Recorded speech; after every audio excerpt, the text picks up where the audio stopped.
Palmer Show. You are now listening to The Hunt Palmer Show, brought to you by Corks, Cajun Fried Fish and Shrimp on 104.5 ESPN Baton Rouge. Locking down the middle of the day.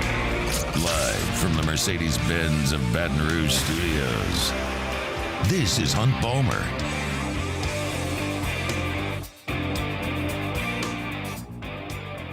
Welcome in. Hunt Palmer coming to you from the Mercedes-Benz of Baton Rouge studio downtown in the capital city on this Football Friday. It means we're brought to you by Corks, Cajun Fried Fish and Shrimp. We're fired up to be here, getting ready for another weekend of football, Tigers and Dogs, 11 o'clock tomorrow. Saints on Monday, but a full NFL slate and college slate to boot.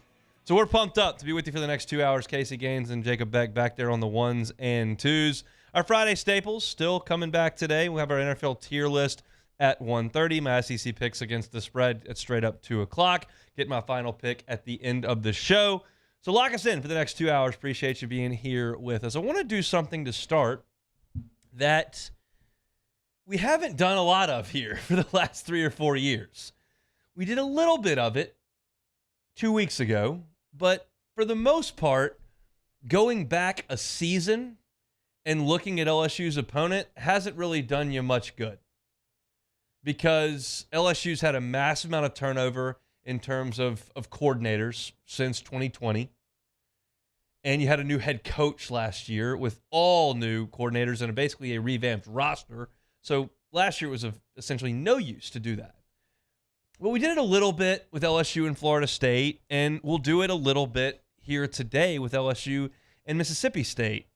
Specifically, when LSU has the football. Mike Denbrock is back as LSU's offensive coordinator. Mississippi State's defense is being run by the same brain trust. Yes, Zach Arnett is now the head coach. He's elevated as linebackers coach, but they are still running the same defense. Jaden Daniels is still the quarterback. Will Campbell, Emory Jones, Charles Turner, Josh Williams, Noah Kane, maybe even Armani Goodwin this weekend, Malik Neighbors, Brian Thomas. It's a lot of the same cast of characters there with LSU. And you look at State, Nathaniel Watson and Jet Johnson, who were among the top 5 in the SEC in tackles last year, are still back there in their front four. Nathan Pickering still playing at the nose guard spot. Deshaun Page is still their outside linebacker. DeCameron Richardson was their second leading tackler in the game against LSU last year out at cornerback. They lost an NFL corner. They're shuffling things a little bit in the secondary, but there's a significant amount of the same cast of characters that played inside Tiger Stadium last year. So I think it's relevant to kind of bring that back this year in terms of the discussion. If you'll remember the game last year, Mississippi State got up 13-0. It was with 2 minutes and 14 seconds to go in the first half. LSU to that point offensively had 5 punts and a fumble on its first 6 drives. That was the point in the season. It was very early, obviously. You had Florida State, where you didn't play very well on offense. You had Southern, which was a scrimmage. And then you had Mississippi State. And at that point, the offense looked putrid. The offensive line could not block. There was no stretching the field whatsoever. LSU was doing a very poor job of getting the ball to Kayshon Boutte and Malik Neighbors and Brian Thomas. I didn't feel like the running back room was super talented. And you just looked up and you're like, this is not good. And I remember sitting in the press box, 13-0, 2 minutes and 15 seconds to go in the first half, saying this could be 1-7 in the league. Because at that point, I thought Mississippi State might be the worst team in the West. Turns out the wheels are going to come off at Auburn, and they certainly came off in College Station as well. But I thought there was a chance Mississippi State was the worst team in the West, and that LSU was looking at an awful 1-7 type year. It was an overreaction. Because at that point, Jaden Daniels took the football and went 75 yards on 7 plays. 48 of those 75 yards were Jaden Daniels runs, whether scripted or not, and LSU got a touchdown before the half.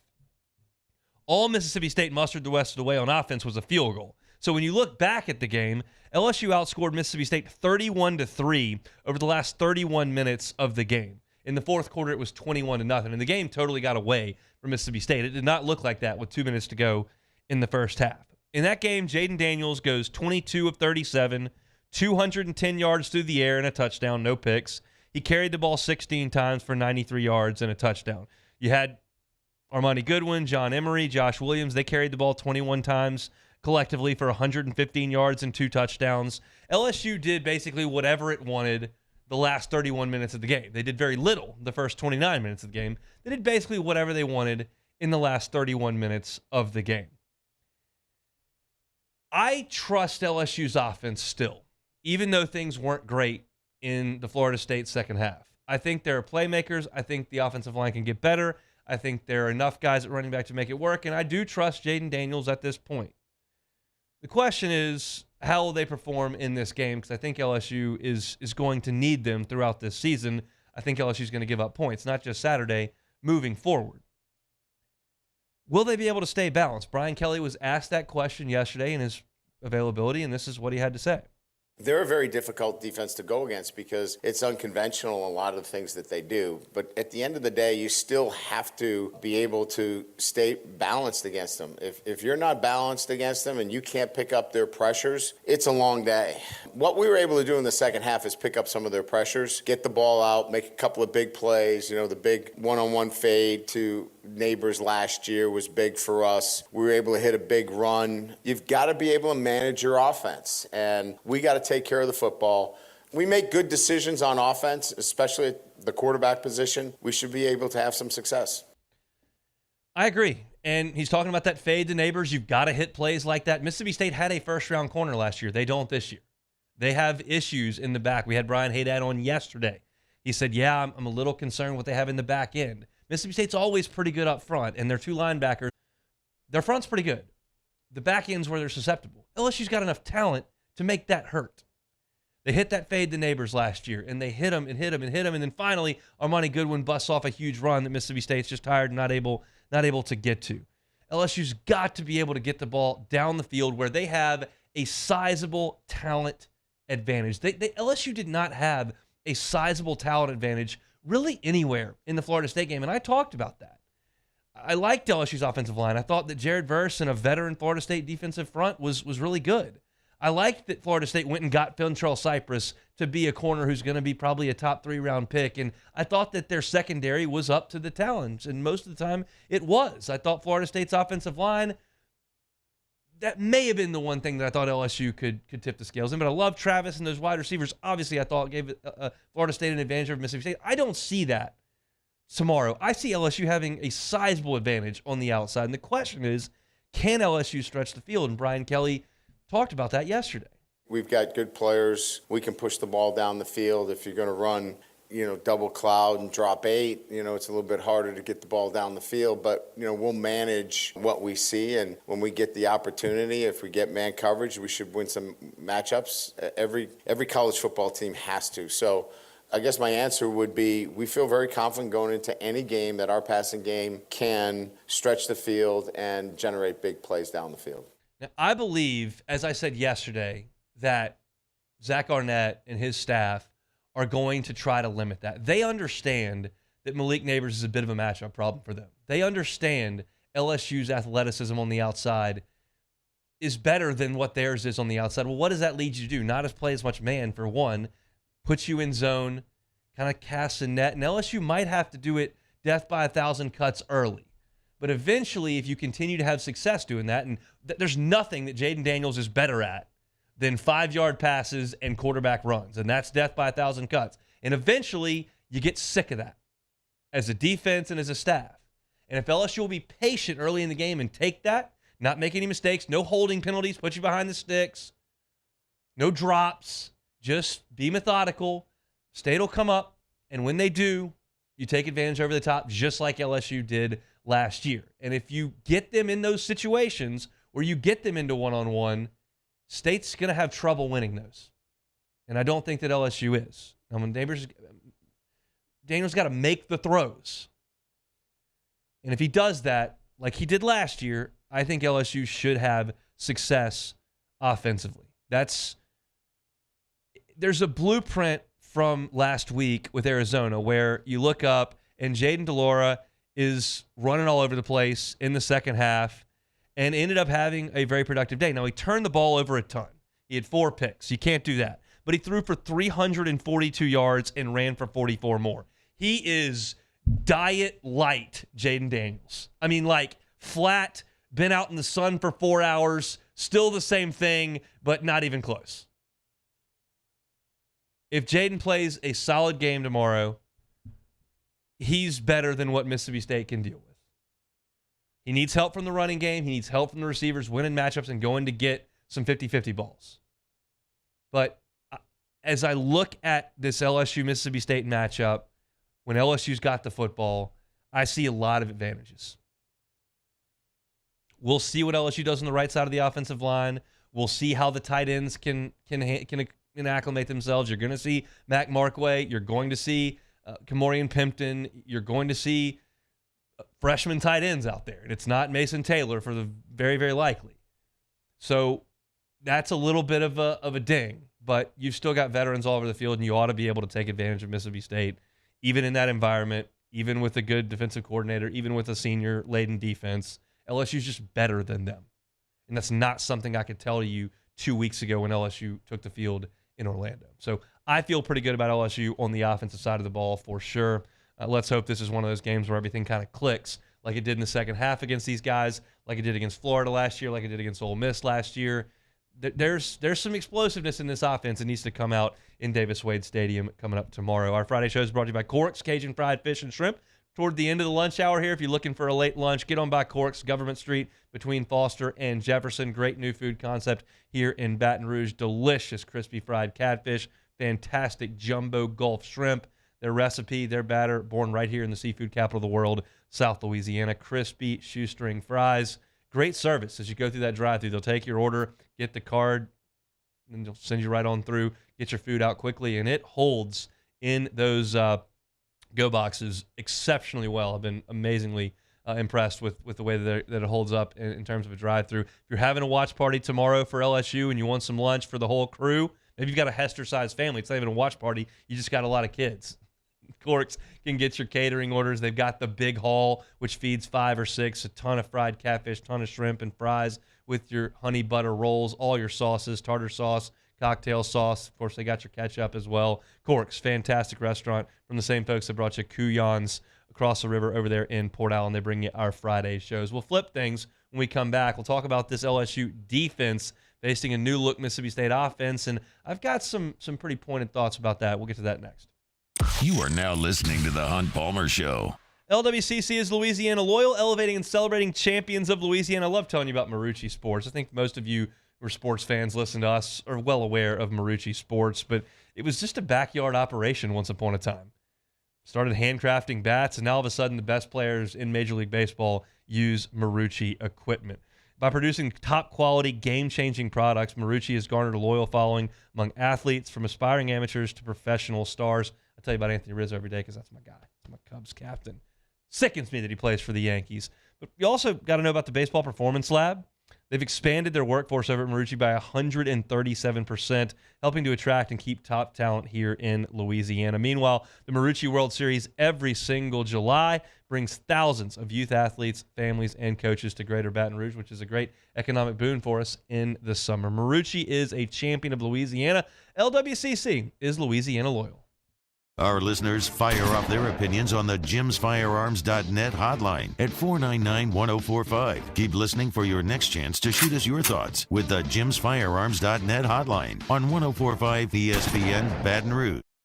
Bayou Ford is taking $10,000 off MSRP on select new 23 Ford F-150 trucks. And all new Bayou Ford vehicles come with a 1 million mile warranty. The crew at Bayou Ford is going to do right by you. Gulf Coast Bank and Trust is giving our customers the power to bank anywhere, anytime during this challenging event. And we're right there with you. Our mobile banking app is a smart way to manage your money and time. Gulf Coast Bank and Trust, the bank that cares about you.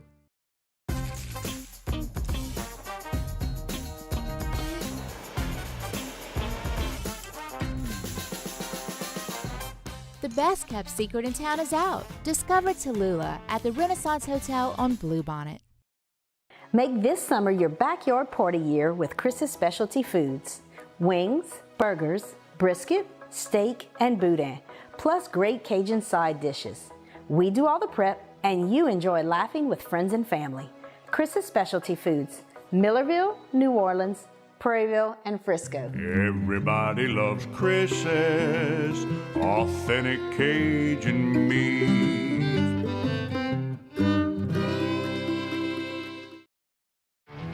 There it is, the extra mile, on the border of expected and extraordinary for those willing to go further, like vans customized for work or play, with safety and tech to keep you connected. Supported by a 5-star sales, service, and finance team. And backed by the 1-star you know. So go the extra mile. It's never crowded because so few have what it takes to go there. Mercedes-Benz Vans. I've been doing business with Luba for 25 years. They're dependable, trustworthy. It's just the attention to detail with our clients. Our folks have years and years of experience. They're highly trained professionals, but many companies have that asset. What I'd like to think makes Luba a bit different is that we use those talents in a way that truly is dedicated to serving the needs of the folks who depend on us.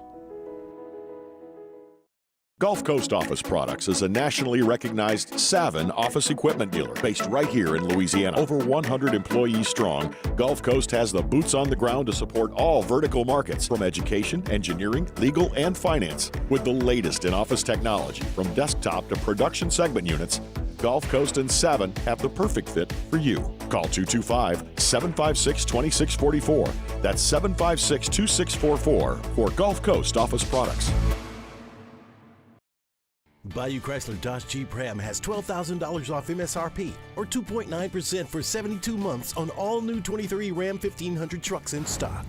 Week 3 in the prep football season, we get started at 6 with Louisiana Prep Preview presented by Brock. Catholic High and U-High kick off at 7, immediately followed by the Week 3 edition of Louisiana Prep Scoreboard presented by Lake Urgent Care. On YouTube, Your View and 104.5 ESPN Baton Rouge.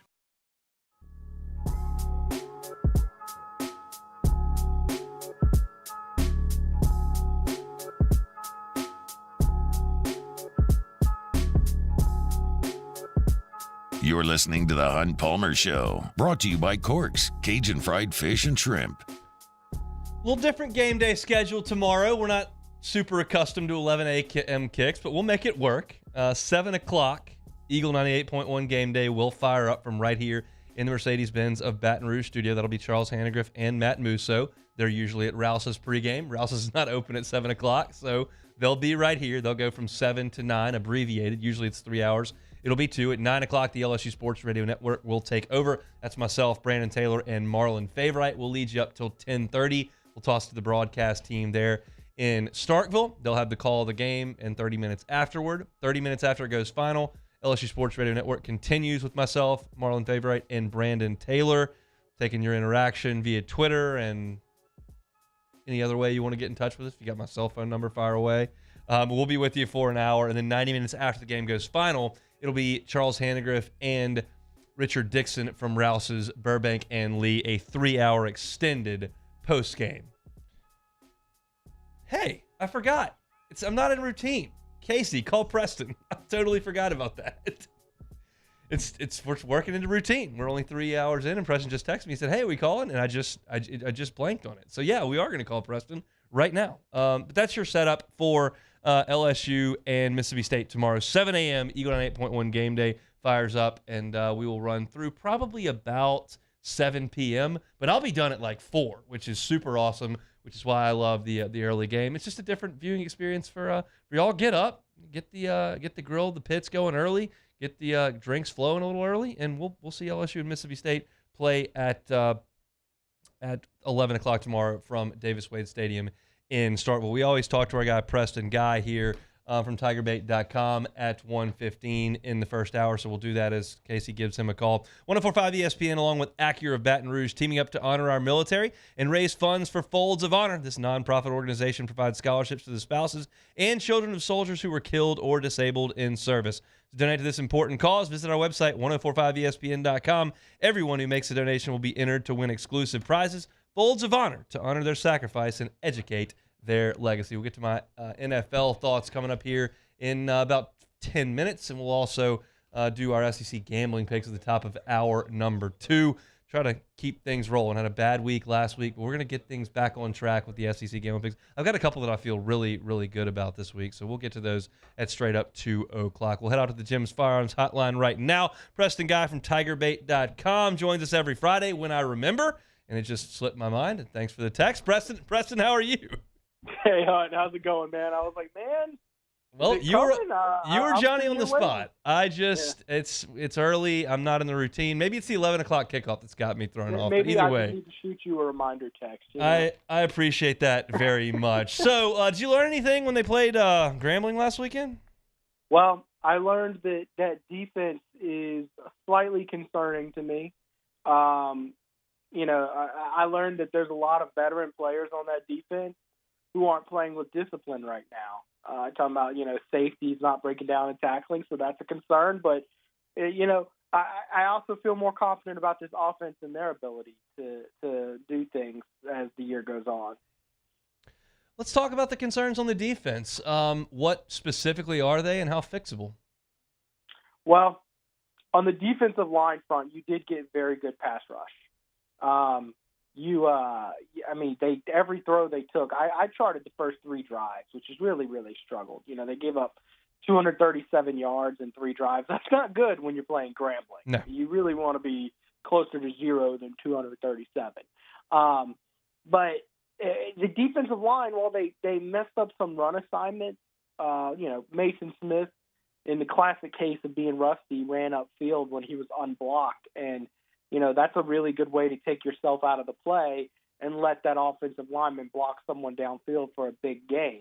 That's just it's a rookie mistake from a guy who hadn't played football in a long time. So fixable, right? I mean, you expect that to be fixed. I also wonder if what's going on with Jimmy Lindsey's health is affecting the development of the D-line, because anytime you have to shuffle coaches like that, you start to worry. And then issues like Major Burns missing 4 tackles on the first 3 drives. That can't happen. He's trying to come from that safety spot and level a guy. He's got to go break down, chop his feet, and just make the tackle. Stop trying to, be an All-American on every play. Sometimes you just need to get the guy on the ground. So a lot of fixable issues is what I saw. I mean, there's a handful of things where I'm scratching my head about, wondering, like, Omar Spates, he's getting blocked and sealed off by Grambling linebackers. Is that a issue that's going to persist? It could. Does he have the breakaway speed to catch guys like Harold Perkins does? I don't know. It looks like he's playing a half step slower than last year. So a mixed bag of some things I see that I like that can be very easily fixed. Some things I don't know if they can be. I don't know. Maybe I'm just reading it wrong, but certainly I expect they will improve as the year goes on. Do you buy that Mississippi State's going to be as run-heavy a team as there is in the league? Is that their identity now? Boy, Hunt, how do you have a guy with 11,000 career passing yards and you throw the ball 46 times in 2 games? That makes no sense to me. And Zach Arnett all off-season long was talking about how we're not going to be that different. It's going to be, mostly, it is 2023. We're not going under center every play. Well, and then it comes out and it looks completely different. It's not like he's been in games that weren't close. I mean, that Arizona game went to overtime. I think that's their identity as a team now, Hunt. I mean, if you're doing that in a tie ball game, I think you're just going to do it moving forward. I think that's just who you are. How well do you think that works against LSU? Not well. I think to beat LSU, you really do want to target the secondary with quick passes, and you do it early and often. So I like that the style's being adjusted. I think LSU is the much more talented team, much more capable team, and I really do think LSU handles business by 2 scores on Saturday. Let's talk about LSU's offensive identity and where things need to move. First of all, on the right side of the offensive line, what do you think shakes out there in this game? Well, I know we're all looking for Lance Hurd to take that right tackle spot. He will mix in, but I don't think he's going to get the start. I think they're going to wait and see if they need to shake things up, and B, wait till they're in a comfortable spot to put him in there. This will be his first major game action. And while he looked good against Grambling, you will just have to wait and see if he's ready for the grind of the SEC. I tell you, a year ago, they threw Emory Jones into the fire game 2. So we'll just see. And obviously, if you do that, you slide Emory Jones into a guard spot, which is more natural for him. I think that would be a great boost to the offensive line. So is this the week where they work him in and he just takes that role and never leaves it behind? I wouldn't be surprised if it is. Brian Kelly's talked about riding a hot hand with the running back a couple of times in the last 10 days. Who do you think that ends up being here? Well, I think Logan Diggs has secured his role to get the first shot at that hot hand, right?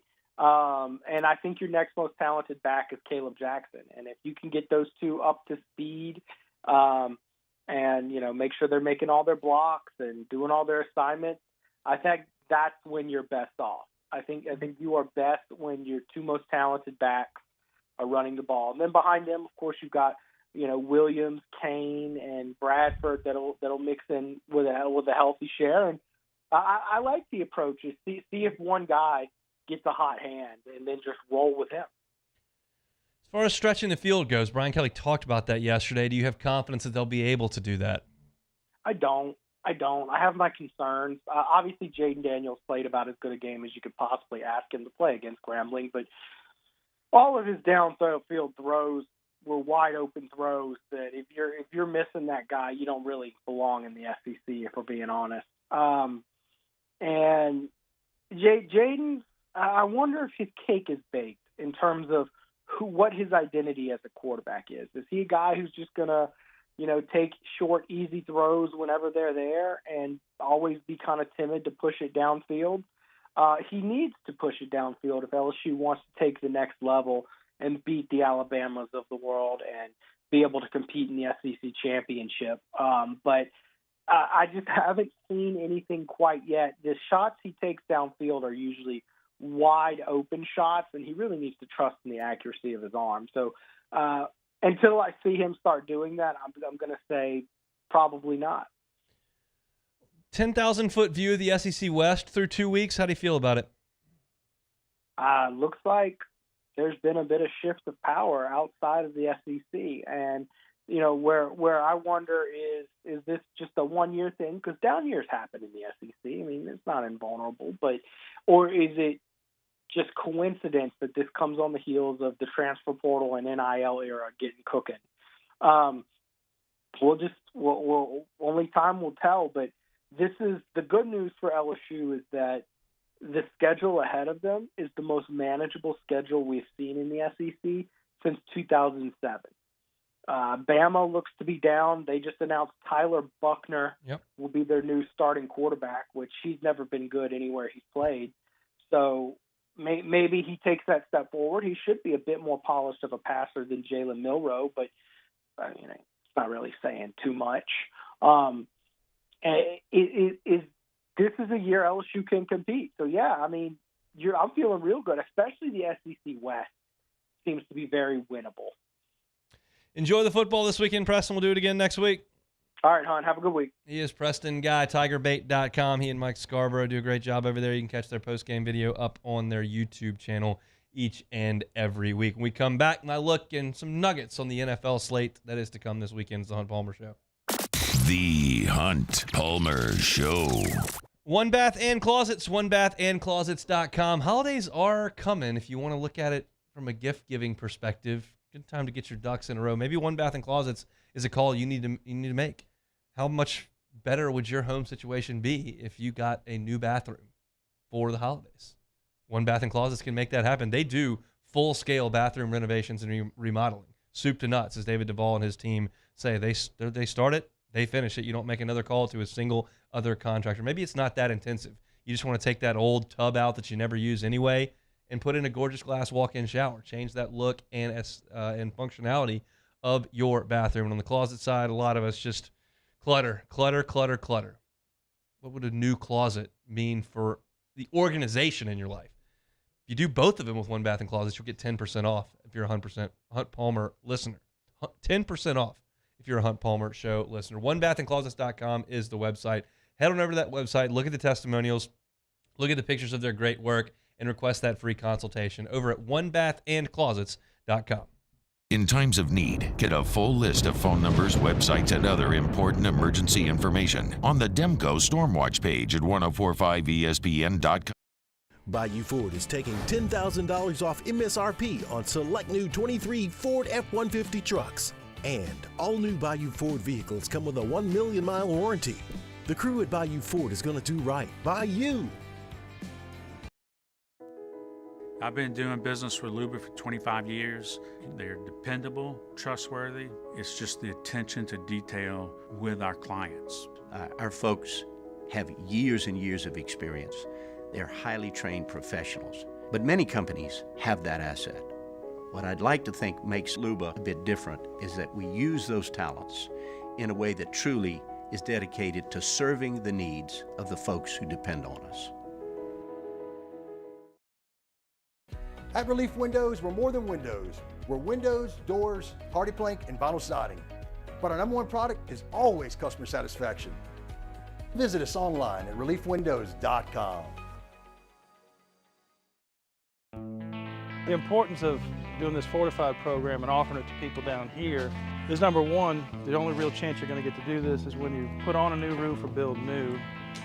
And through companies like HUDCO, who's kind of leading the way in this thing, it's going to offer the customers a huge advantage in the insurance market and the price of their insurance. You know, we're not looking to make a fortune off fortifying. We're trying to give you a better product than our competitor at the moment. I'm trying to do something that he can. I'm trying to give you something better. So a lot of these insurance jobs, you're getting a re-roof, you're only paying your deductible. Let's sit down and talk about the fortified and let's see what it does to your insurance premium. You're getting a steal. Yeah. You're getting a brand new roof and a fortified certificate for your deductible, essentially. And I think we're rocking and rolling.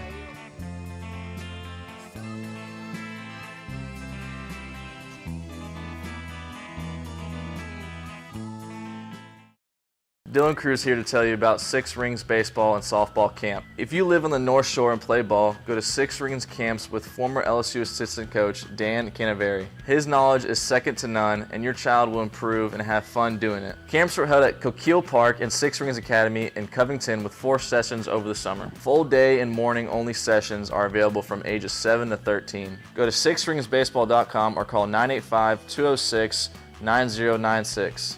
Learn the game to love the game.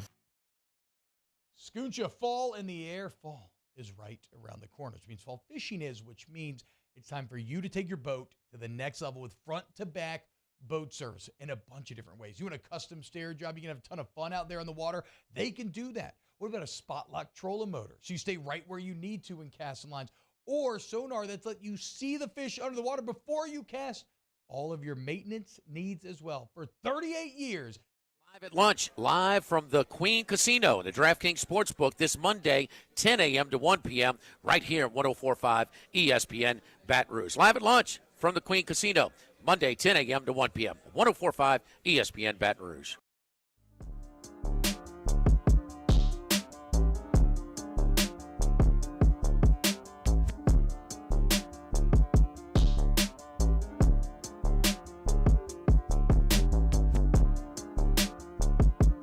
This is the Hunt Palmer Show, brought to you by Corks, Cajun Fried Fish and Shrimp.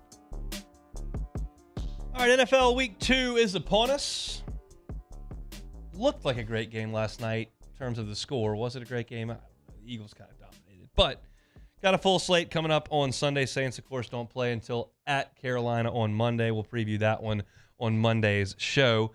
But we always do our NFL tier lists on Fridays. I give you the NFL games of the week. Tier 4, that's bad football. Tier 1, best of the best. We'll roll through it starting in Tier 4. Bears at Bucks. That is a disgusting football game. It'll be a disgusting display of football. But I'll tell you this, Baker Mayfield can join some really elite company here. Ryan Fitzpatrick, Rob Johnson, and Sean King are the only quarterbacks to ever start their Bucks career 2-0. Baker could do it if they can beat the Bears on Sunday. Will you watch? No. Will I watch? Absolutely not. The Colts are at the Texans. Are you going to watch that one? No. Am I? Absolutely not. But it is the first top 5 quarterback matchup since Trevor Lawrence and Zach Wilson back in 2021. Zach Wilson won that game against Trevor Lawrence and the Jaguars. The youngest starting quarterback game ever, this C.J. Stroud versus Anthony Richardson, outside of one other one in NFL history. That was Jameis Winston and Marcus Mariota. The second youngest matchup of quarterbacks ever. Next, Tier 3. Those are the only 2 Tier 4 teams, thank goodness. Tier 3, Packers at the Falcons. Atlanta leads the NFL in designed rushing yards since the start of last season. Now, Desmond Ridder also, in 5 starts, has not thrown a pick. No one in NFL history has ever gone 6 starts without throwing an interception. We'll see if Desmond Ridder can do that against the Packers. The Raiders are at the Bills. This is my survivor pick. I've got the Bills. I don't think the Raiders are going to go to Orchard Park and win, but Josh Allen's got to chill out. You can't be turning the ball over 4 times, okay? The Jets ran for 172 yards on this Buffalo defense on Monday. Here comes Josh Jacobs, last year's NFL rushing leader. We'll see if he can get things moving. I'd be okay losing my survivor in that game because it would be good for the Bengals. I just don't think it's going to happen because I think the Raiders stink. The Chargers are at the Titans. This is probably a Tier 2 game, but I put it in Tier 3. The Chargers ran for 234 yards last week in that shootout with Miami. But the Titans' run D is very, very good. The Titans allowed the most passing yards in the NFL last year. We'll see if Justin Herbert can light that one up. 49ers at the Rams. This game's not very good either. 49ers have won 8 straight in the regular season against the Rams. Brock Purdy is 8-1 as an NFL starter to this point. Giants are at the Cardinals. Neither of these offenses scored a touchdown last week in the National Football League. That's atrocious. The Giants are 6-0 against the spread after a loss under Brian Daboll. So if you're someone who likes to throw a few bucks down, Brian Daboll's been good coaching them up after they lose. They certainly lost last week, 100-0 to Dallas, so we'll see how they do against the Cardinals. Commanders are at the Broncos. I've got this in Tier 3 as well. That Washington D-line is tough. It is a bunch of SEC boys. Deron Payne, Jonathan Allen, Montez Sweat. Jerry Jeudy, speaking of SEC guys, could make a season debut for Denver in this one. That's your Tier 3. Better football to come here in Tier 2. I wouldn't have thought this as of the beginning of last year, but now you look up, and at this point, you can solidly put this game, I think, in Tier 2. Good football this weekend. It's the Seahawks at the Lions. Jared Goff, 359 consecutive passes without an interception for Goff. That's third all time. He's got 40 more passes to go to get to Tom Brady for second all time. That's impressive for him. Lions have not been 2-0 since 2017. I thought it would have been longer than that. I think very little of the Lions, but they were 2-0 in 2017, so they're trying to do that at home against Seattle. The Jets are at the Cowboys. We thought this was going to be Mike McCarthy against Aaron Rodgers. It is not. Dallas did have 7 sacks against the Giants last week, and Russell Wilson had the slowest release time of any quarterback in the NFL last year. That, to me, is a red flag for the Russell Wilson-Sean Payton deal. It's game 1, I know. But if there's one thing you could rely on watching the Saints with Drew Brees and Sean Payton, is that the ball came out quick. Like, there's no patting it. There's no waiting. There's no lack of timing. The Saints offense was a machine. They cycled receivers in and out. They cycled running backs in and out. They kept the Hall of Fame quarterback and the head coach, and we thought Russell Wilson was going to be a Hall of Fame quarterback, and they've got that coach. It is game 1. I get it, but him holding the ball that long, to me, is an issue, and Dallas is going to be coming, as I said. So, look, we'll see. Last one here, Dolphins at the Patriots. Tua has never lost to the Patriots. How about that? Crazy. He's also never thrown for 300 yards against them either. The Patriots are 0-6 against the spread in their last 6 games as an underdog. Is that a bit of an indictment on Bill Belichick? Like a little bit? That you've had 6 instances where Vegas thought your team wasn't as good and you weren't able to overcome that and cover in any of those 6? I feel like I'm really not trying to be a hot take artist and like thinking that Bill Belichick's kind of lost it, but I just don't trust the Patriots at all.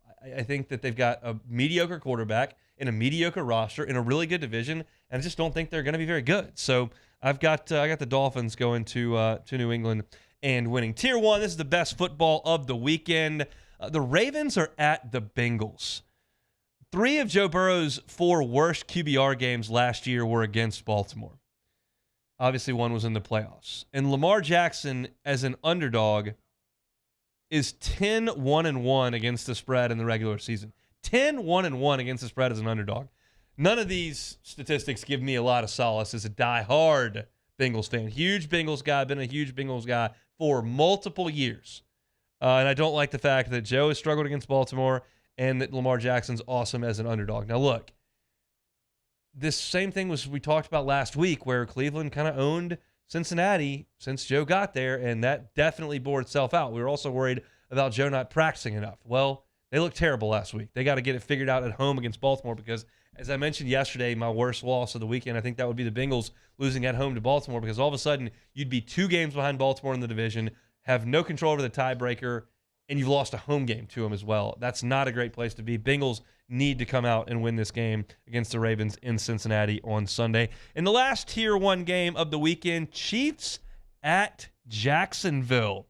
Travis Kelce last year, 20 catches for 179 yards and 3 touchdowns in 2 games against Jacksonville. Just dominated them. We'll see how healthy, if he's ready to go on Sunday. The Chiefs would be only the 5th 0-2 Super Bowl champion of all time if they lose this game. 3 of the first 4 did not make the playoffs that season. The 4th one was the 1993 Dallas Cowboys, who went on to win the Super Bowl. Of course, that year, Emmitt Smith held out the first 2 games. They went 0-2. He came back. They ripped off a bunch in a row, ended up winning the Super Bowl. But the other 3 teams that had just won the Super Bowl that started 0-2 did not make the playoffs. I don't think I'm ready to go that far. The Chiefs are going to miss the playoffs. I think that's a little aggressive for my taste. I think they'll be just fine. But I do think Jacksonville's got a real chance in this game. They played Kansas City tough last year. And while it's hard for us, I think, to take Jacksonville seriously a lot because they're new, they're usually terrible, and they have awful uniforms that look awful all the time. They got a swimming pool in the end zone. That's a good roster, and we'll see if they can handle the Chiefs. I think that is in Tier 1. So kind of some of the best AFC teams going are in action coming up on Sunday with Ravens at Bengals and the Chiefs at Jacksonville. So that's my look at the National Football League for Sunday. 104.5 ESPN and Citizens Bank and Trust are looking for the ultimate tailgate. Snap a pic of your setup and upload it to 104.5ESPN.com for a chance to win $500 in Rouse's gift cards. Our judges are going to select a winner on September the 29th, 2 weeks from today. It's the ultimate tailgate giveaway from Rouse's Market, Citizens Bank and Trust, and 104.5 ESPN Baton Rouge. We will take a time out. When we come back, a little bit more LSU and Mississippi State. My SEC picks against the spread coming up in 15 minutes. It's straight up 2 o'clock. It's the Hunt Palmer Show. You are now listening to the Hunt Palmer Show. The NFL season's here. Now's the perfect time to get incredible offers from FanDuel. It's America's #1 sportsbook. Right now, new customers can bet $5 and get $200 back in bonus bets, guaranteed. Plus, all customers who bet $5 will get $100 off NFL Sunday Ticket from YouTube and YouTube TV. Now's the best time to join FanDuel. The app's easy to use. You can bet on everything from spreads to player props and more. So visit FanDuel.com/1045ESPN. Remember that's your promo, FanDuel.com/1045ESPN, and kick off the NFL season with an offer you won't want to miss. FanDuel, official partner of the NFL. Must be 21 and present in Louisiana. First online real money wager only. $10 first deposit required. Bonus issued as a non-withdrawable bonus bet that expires 7 days after receipt. Restrictions apply. See terms at FanDuel.com/sportsbook. If you or someone you know has a gambling problem and wants help, call 1-877-770-STOP. NFL Sunday Ticket offer ends 9/18/23. No refunds. Terms and embargoes apply. $100 off NFL Sunday Ticket, not YouTube TV. YouTube TV base plan required to watch YouTube TV. Redemption requires a Google account and current form of payment. Commercial use excluded. Subscription renews. Cancel anytime. Our listeners fire off their opinions on the jimsfirearms.net hotline at 499-1045. Keep listening for your next chance to shoot us your thoughts with the jimsfirearms.net hotline on 104.5 ESPN Baton Rouge.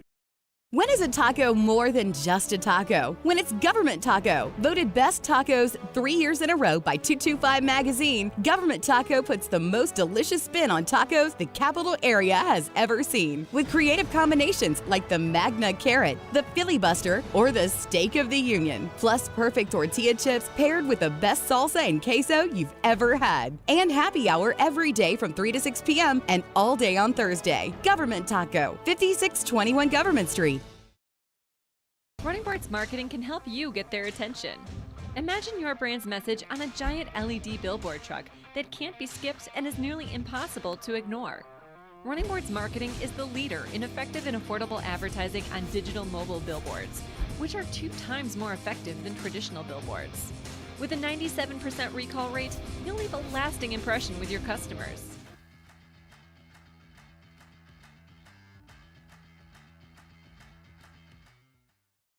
Follow us on Twitter at 1045ESPN to cast your vote in the Citizens Bank and Trust poll of the day. Vote daily inside Off the Bench, live at lunch, Hunt Palmer. And after further review, Citizens Bank and Trust brings you the poll of the day via Twitter at 1045ESPN.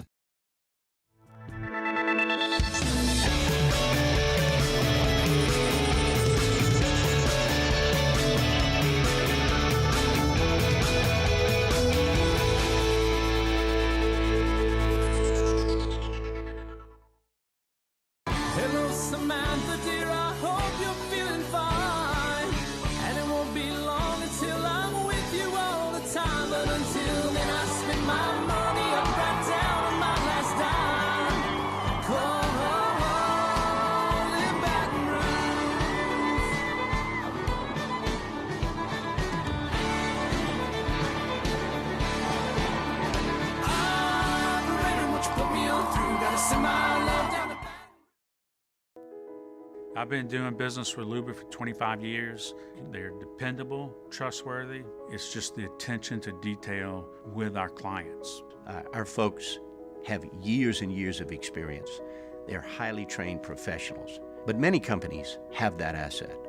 What I'd like to think makes Luba a bit different is that we use those talents in a way that truly is dedicated to serving the needs of the folks who depend on us. Dylan Cruz here to tell you about Six Rings Baseball and Softball Camp. If you live on the North Shore and play ball, go to Six Rings Camps with former LSU assistant coach Dan Canaveri. His knowledge is second to none, and your child will improve and have fun doing it. Camps were held at Coquille Park and Six Rings Academy in Covington with 4 sessions over the summer. Full day and morning only sessions are available from ages 7 to 13. In the prep football season, we get started at 6 with Louisiana Prep Preview presented by Brock. Catholic High and U High kick off at 7, immediately followed by the Week 3 edition of Louisiana Prep Scoreboard presented by Lake Urgent Care. On YouTube, Your View and 104.5 ESPN Baton Rouge.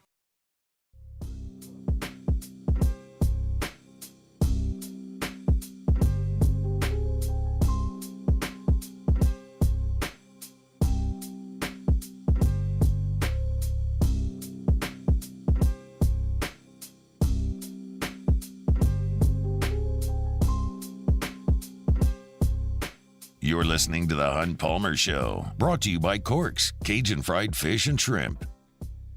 LSU has been fairly healthy throughout camp and through a couple of weeks. There have been some bumps and bruises here or there, and one is Omar Spates, LSU's inside linebacker. Brian Kelly was asked yesterday about Spates, gave an update, said he would likely dress, but doesn't appear that Omar Spates is going to give it a go tomorrow morning. The question is, what does that mean for Harold Perkins? No, we'll activate Wes Weeks, Whit Weeks, Greg Penn, Christian Braithwaite. Those will be the guys that will work the inside, and then Harold will obviously be the guy that we move around.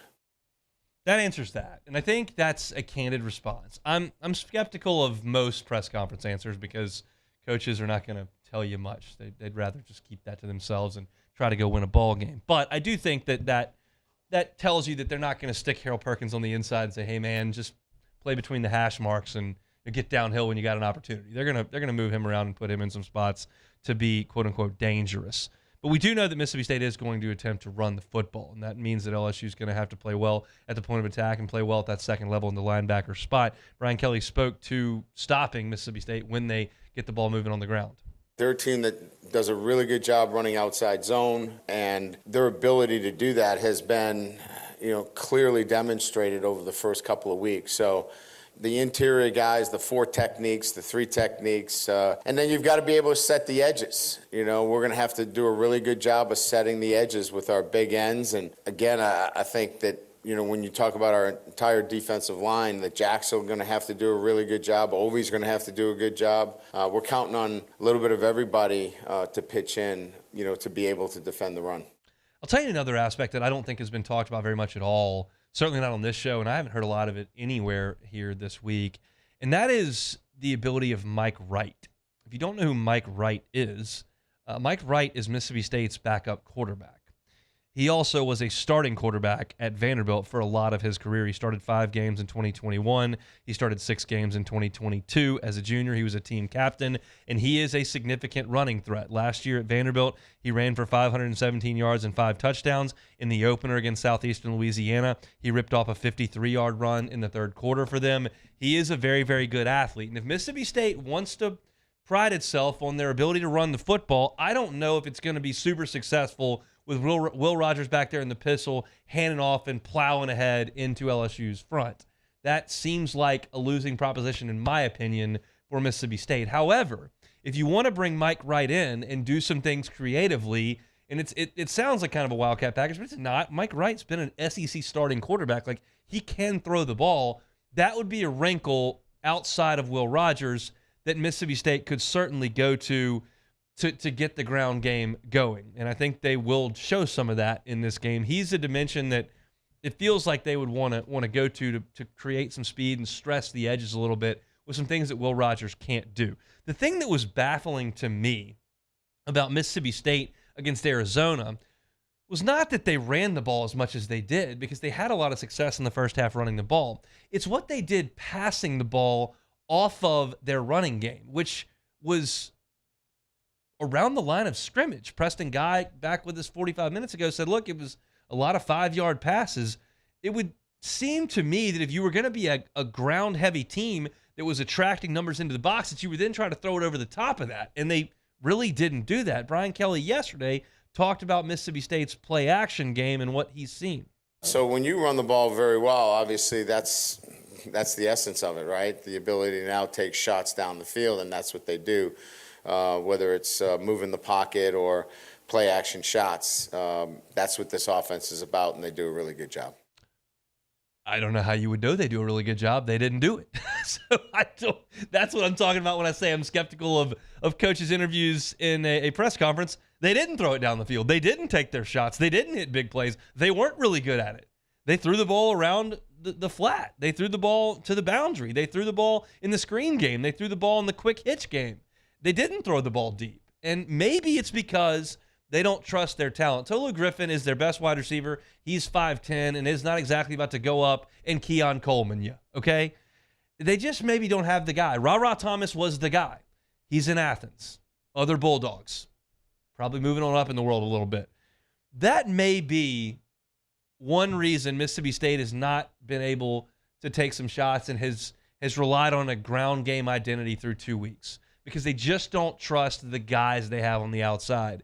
And I'm still very concerned with LSU's ability to cover on the back end. I'm concerned with the talent level. I'm concerned with the cohesion. I'm concerned about a lot of things with the LSU secondary.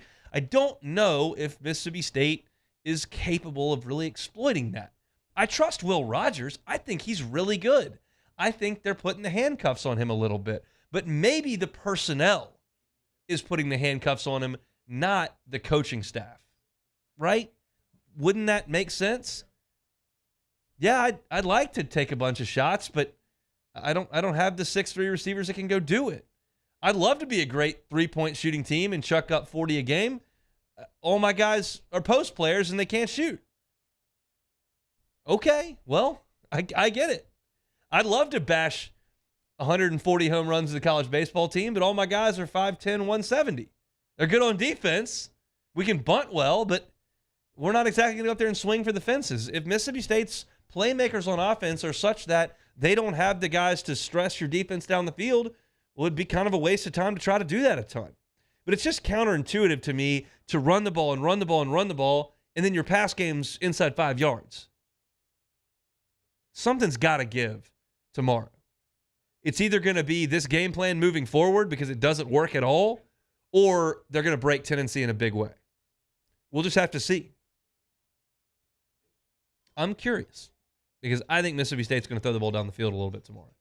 I think Will Rogers can do that. I don't think they have to worry about him putting the ball in awful spots and awful situations. I think he'll be okay, but the question is, can Mississippi State go out there and create the separation, create the big play? That remains to be seen because they certainly didn't do it against Arizona, and Southeastern doesn't count. So that's the way things are trending in Starkville, Mississippi. LSU and State.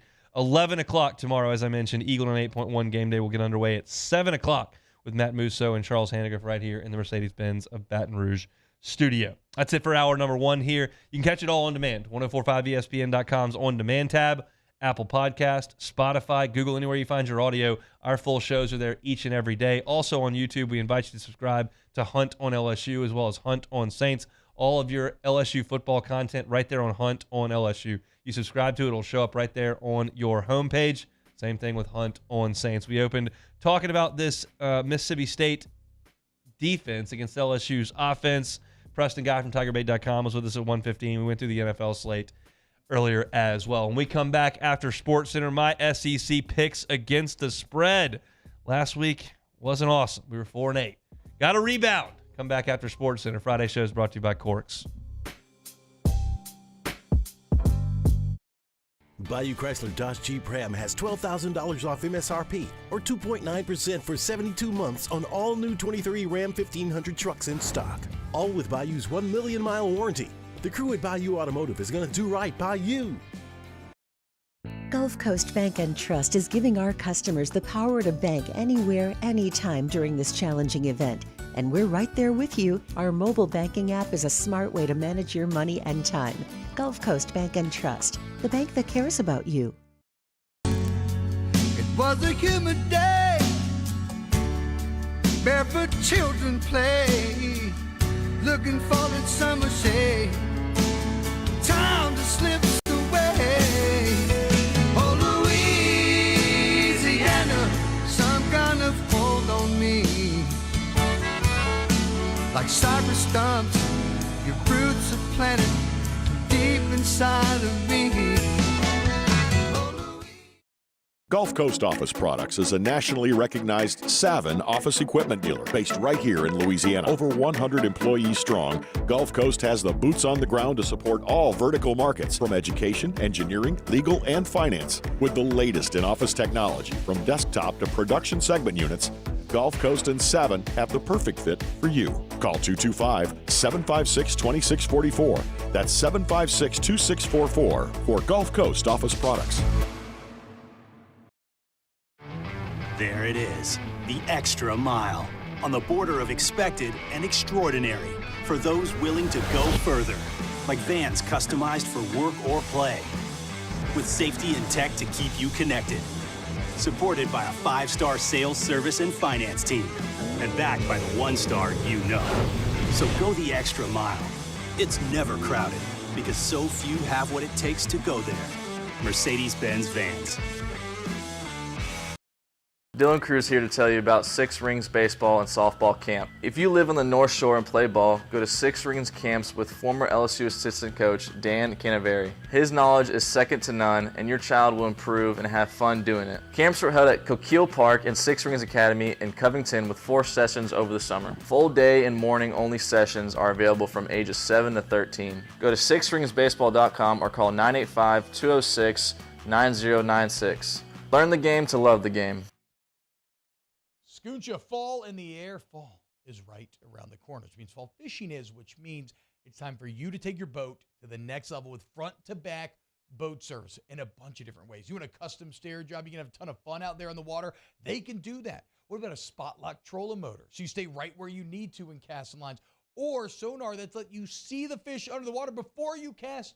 All of your maintenance needs as well. For 38 years, they've been at it and will continue to do so. The Sherman family of front-to-back boat service. I've been doing business with Luba for 25 years. They're dependable, trustworthy. It's just the attention to detail with our clients. Our folks have years and years of experience. They're highly trained professionals. But many companies have that asset. What I'd like to think makes Luba a bit different is that we use those talents in a way that truly is dedicated to serving the needs of the folks who depend on us. At Relief Windows, we're more than windows. We're windows, doors, party plank, and vinyl siding. But our #1 product is always customer satisfaction. Visit us online at reliefwindows.com. Oh, by the way, we do shutters too.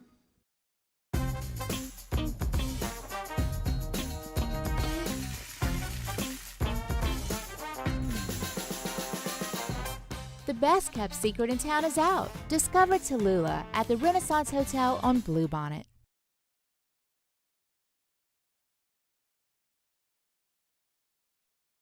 This is SportsCenter. I'm Doug Brown with breaking news from the NFL. Chiefs tight end Travis Kelce and defensive lineman Chris Jones will both play Sunday against the Jaguars. Both missed the opener. Kelce with a hyperextended knee. Jones was holding out. ESPN's Adam Schefter reports Eagles corner Avonte Maddox could miss the rest of the season with a torn pectoral muscle. Maddox is waiting to get a second opinion. 18th ranked Colorado hosting Colorado State tomorrow night in Boulder, 10 Eastern on ESPN. The Buffs are 2-0 and opening a lot of eyes under new coach Deion Sanders. Our Chris Lowe reports Alabama coach Nick Saban is making a change at quarterback. It's expected Notre Dame transfer Tyler Buckner will take over tomorrow at South Florida. Summer Bonanza means more business in the fall months. Hire right with Indeed. Their integrated solution lets you schedule and conduct video interviews all in one place. Finding your next great hire has never been this easy. Get hiring at Indeed.com/credit. Ladies and gentlemen, may I direct your attention to something quite extraordinary? Now, the Hunt Palmer Show. The Hunt Palmer Show on 104.5 ESPN Baton Rouge. Brought to you by Cork's Cajun Fried Fish and Shrimp. Live from the Mercedes-Benz of Baton Rouge Studios. This is Hunt Palmer. Hey, we only got 1 hour left of this week. We like that. Hunt Palmer Show, 104.5 ESPN. It is a football Friday. Means our shows are brought to you by Cork's Cajun Fried Fish and Shrimp. About to make some SEC picks against the point spread. We are 11-13 on the year in Southeastern Conference football games. We got to get in the winning side of things. We got to go 3 games over 500 this week. We got to get some things figured out. We have more information. We've seen more football. Still some terrible games. Still some massive point spreads. But we've got to get things moving in the right direction here. We got to start at 11 o'clock tomorrow with Kansas State at Missouri. Kansas State is laying 4 here. Look, Kansas State absolutely annihilated Missouri last year. It was 40-12 in Manhattan. Deuce Vaughn, 143 yards, 2 touchdowns in that game. He now plays for the Cowboys, so won't be that big an issue for Eli Drinkwitz and the Missouri Tigers. K-State, in the last 2 weeks, has 20 tackles for loss and is number 1 in the nation against the run. Now, that's against Southeast Missouri. That's against Troy, I get it. But they played pretty well up front.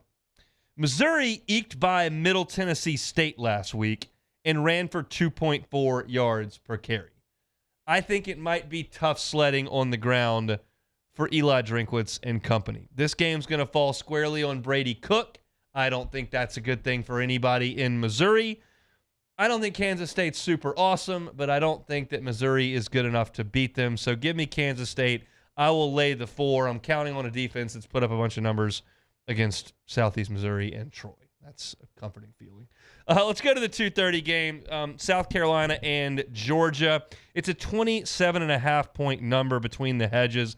Last year, Georgia just skunked Florida State. 48-7 was the final in Columbia. It was 48-0 in the fourth quarter. Just crushed. And for Shane Beamer's crew, it's not really about winning this game, right?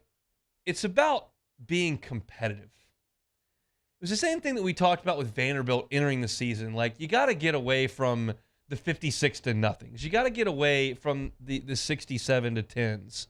And that's something that Vanderbilt's trying to work towards. Vanderbilt obviously has a much lower ceiling than South Carolina, who can be a functional program in the SEC. But they've got to stop getting blown out by Georgia. Are they going to be able to do that and cover the 27.5? We'll see. South Carolina's been awful running the ball. Against North Carolina, they ran for -2 yards, not on one play for the game. -2 yards rushing. Then they played Furman, and that vaunted Paladins defense held South Carolina to 2.8 yards per carry. That is not good. Now, Spencer Rattler has been good. He's thrown 83% completion rate through 2 weeks. He's going to have to move the ball. And what it's going to come down to is how many mistakes Spencer Rattler makes. I don't think Georgia is going to score 48 points in this game like they did last year. I've got some questions about Georgia's offense. Brock Bowers doesn't have a touchdown yet. Carson Beck seems a little tentative. He's checking the ball down a lot. He's not nearly as confident, comfortable, and really good as Stetson Bennett was the last couple of years. It's just a matter of, can Spencer Rattler move the chains, run some clock, and keep this thing manageable? I'm going to put some faith in Rattler here. Got to keep it within 27.5. If you can hold Georgia to 31, you're good. I think they can do that. Give me South Carolina plus 27.5. Alabama is going to South Florida. Why? I don't think anybody knows. Tampa. Got a lot of Chili's there, a lot of Applebee's. Not a great place. Why are you going there to play South Florida? Bama is, for whatever reason. They're 33-point favorites. You just heard in SportsCenter there, Bama's made a quarterback change. They're sitting Jalen Milroe down. They're going to go with Tyler Buckner. He wasn't very good at Notre Dame. That's why they went and got a quarterback named Sam Hartman. They're much better off for it. Bama doesn't have a good quarterback. They've got a good roster. They don't have a good quarterback. Now, South Florida got smoked by Western Kentucky 41-24. I don't see any scenario here where a team that gave up 41 points to Western Kentucky is not giving up 50 to Bama. Okay? I don't care who plays quarterback for them. So, to me, this is a lock. Bama's easily going to cover the 33 in Tampa. ULM's at A&M. ULM has played 2 games this year. They've played Army and they've played Lamar, and both were very low-scoring games. Scored 24 points in one, I think 17 in the other. A&M, say what you will about how they played against Miami. I thought they stunk. I hope their season goes right down the tubes. I still think they're way more talented than ULM. Connor Wigman will throw for a couple touchdowns. They're going to cover this number, 36.5. I feel very comfortable saying that down in Aggieland. They got a get-right spot here before Auburn and A&M do battle next week. 6 o'clock game on ESPN. Used to be a big one when I was in middle school. Then Tennessee fell off the deep end. It wasn't really that big. And now Florida's fallen off the deep end. So it's not that big. But Tennessee and Florida will play in the Swamp tomorrow. 6-point spread. The Vols are 4th nationally in rushing yards. I think that does show a commitment to running the ball. Obviously beat up on Virginia, played Ball State last week, whatever. I think that Tennessee, Austin Peay last week, that was an awful performance. But they're committed to trying to run the ball. Jalen Wright's running for 9.3 yards per carry. Jamari Spall is running for 6 yards per carry. I think Tennessee's going to continue to try to run the ball. That makes things easier on Joe Milton. I know Florida's going to try to run the ball. Etienne and Johnson are their 2 best players on offense, save Pearsall, I guess, on the outside. They're going to try to run the ball. And I think Graham Mertz is going to try to control things around the line of scrimmage. We talked about Will Rogers and throwing everything 5 yards. I think Graham Mertz is going to throw everything real short to his Florida receivers. It's going to come down to Florida, what they can do in the red zone. And I think Florida's going to stay in this game. You look at this line, you say it's a stinky line, 6 points. Tennessee ought to be favored by 13, 17 points. Well, they didn't cover that last year in Knoxville. I think this game is close entering the 4th quarter. I do. I think Florida will play ball control. I don't love Joe Milton. I do think that Tennessee will cover late. Give me a late touchdown by Tennessee to take this thing from 4 to 10 or whatever it is, 11, 12. And I think Tennessee does cover the 6 points late, though. I don't think Tennessee runs away from Florida, even though I think Florida is not very good. They'll play hard. It'll be a good crowd. It's a night game in the Swamp. I just think Tennessee's going to score late and put it away because I think Florida's bad, and I think that lends itself to not covering. Samford and Auburn, I don't have a line, so not going to talk about it. A 6 o'clock game, Vanderbilt is at UNLV. My cousin's going to be at this game. Cousin married a Vandy grad. They lived down in New Orleans, said, we're playing UNLV, the Running Rebs in Vegas. We're going. So hope the Clements have a heck of a time up there in Vegas. Barry Odom's team beat Bryant 44-14 to open the season, but they also lost to Michigan 35-7. Vanderbilt needs 4 more wins to get to a bowl. They already have 2. If they lose this one, they can't get there because they're not going 4-4 in league play. So this is a must-win game for Vanderbilt's bowl hopes. I got to think that Vanderbilt can beat UNLV by 6 points. Maybe I'm crazy. Maybe Barry Odom's got a heck of a squad out there in Vegas. Maybe it's the running Rebs. But I got to think Vanderbilt can win the game by 5 points. I'll take Vanderbilt. I'll lay the 5. Georgia Tech is in Oxford. I'll get to watch this one. I'll be done with my obligations, ready to roll. Georgia Tech and Mississippi State and Ole Miss played in Atlanta last year. 42-0 was your final. But Georgia Tech didn't have the secret weapon in that game. You know what Georgia Tech's secret weapon is? Haynes King, baby. You remember Haynes King slinging that pigskin to the other team for A&M, taking sacks? He's back, and he's playing for Georgia Tech, and he's actually playing decent for Georgia Tech. Jackets lost a wild game against Louisville in the opener. They were up 28-13 at the half of that game. Then they gave up a 26-6 Cardinals run and lost 39-34 in their opener. Look, the Rebels are interesting in terms of what their identity is going to be. Louisville was able to run the ball for 227 on Georgia Tech. I would think Ole Miss could run the ball on Georgia Tech, but I thought they'd run the ball on Tulane, and they really didn't. So we'll see. I think Ole Miss is going to win this game. Am I comfortable laying 17.5 points with what I've seen from Ole Miss so far? Maybe I'm just the one guy that's not real high on Ole Miss. I'm just really not at this point. So I'm going to take Georgia Tech, and I'm going to take the 17.5 points. I lose by 14. I'm in good shape. I'll take the Jackets in Vaught-Hemingway. This one's interesting. BYU is at Arkansas. Last year, Arkansas was running wind sprints up and down the field in Provo. KJ Jefferson threw for 367. Arkansas as a team ran for 277. They had 644 yards of offense last year at BYU. This team does not have Rocket Sanders tomorrow.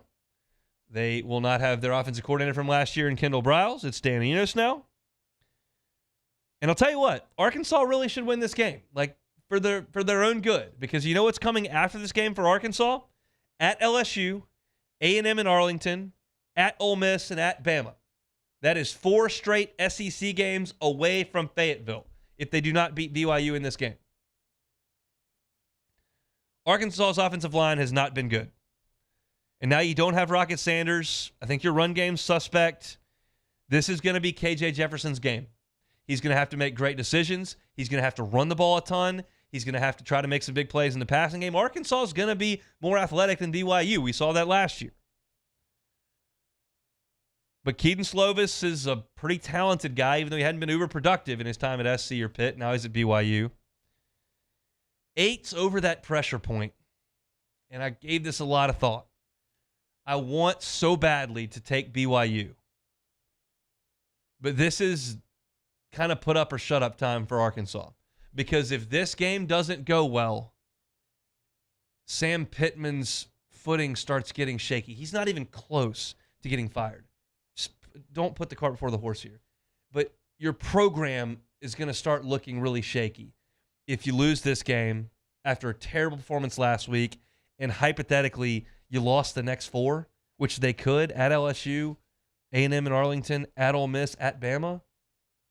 All of a sudden, you lose this game, you look up and you're 2-5.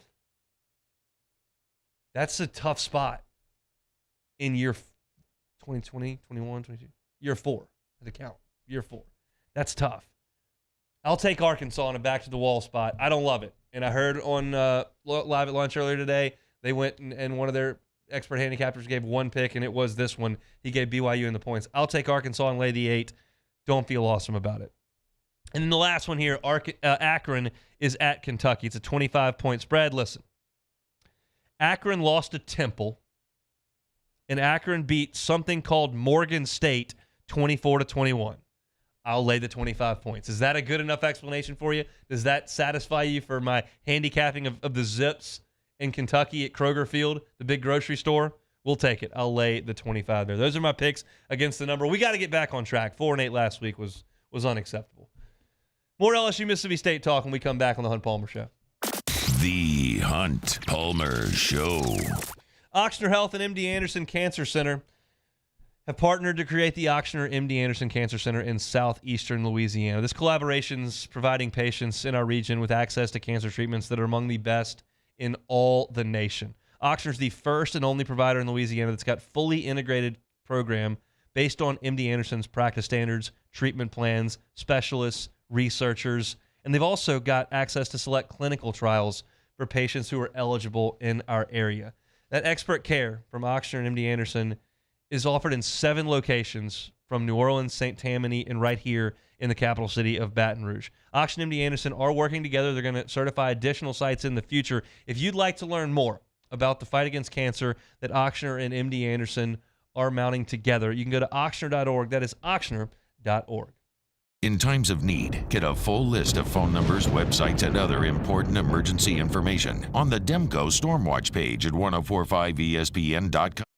Follow us on Twitter at 1045ESPN to cast your vote in the Citizens Bank and Trust poll of the day. Vote daily inside Off the Bench, live at lunch, Hunt Palmer. And after further review, Citizens Bank and Trust brings you the poll of the day via Twitter at 1045ESPN.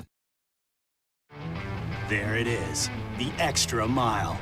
On the border of expected and extraordinary for those willing to go further, like vans customized for work or play, with safety and tech to keep you connected, supported by a 5-star sales, service, and finance team, and backed by the 1-star you know. So go the extra mile. It's never crowded because so few have what it takes to go there. Mercedes-Benz Vans.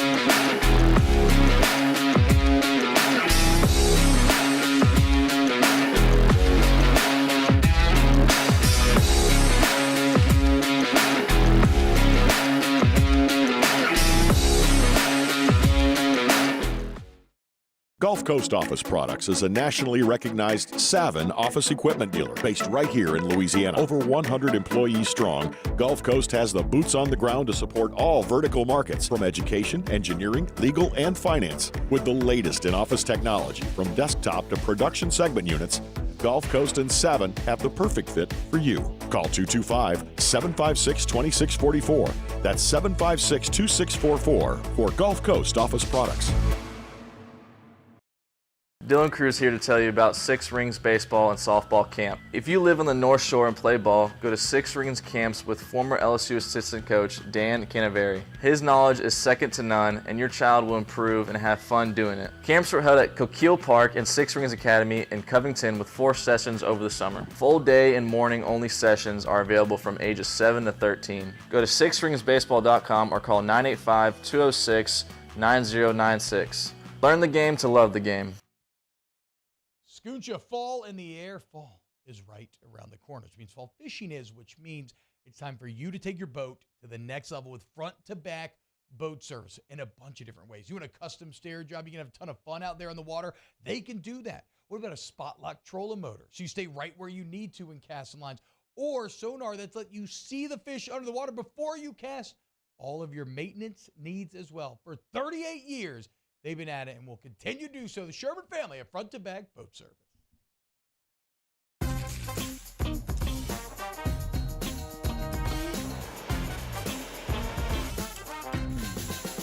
Tune in this Sunday for our noon kickoff. The Baltimore Ravens at the Cincinnati Bengals. Immediately following that, the New York Jets will travel to the Dallas Cowboys. And then our nightcap, the Miami Dolphins against the New England Patriots. Catch all 3 of those games here on 104.5 ESPN.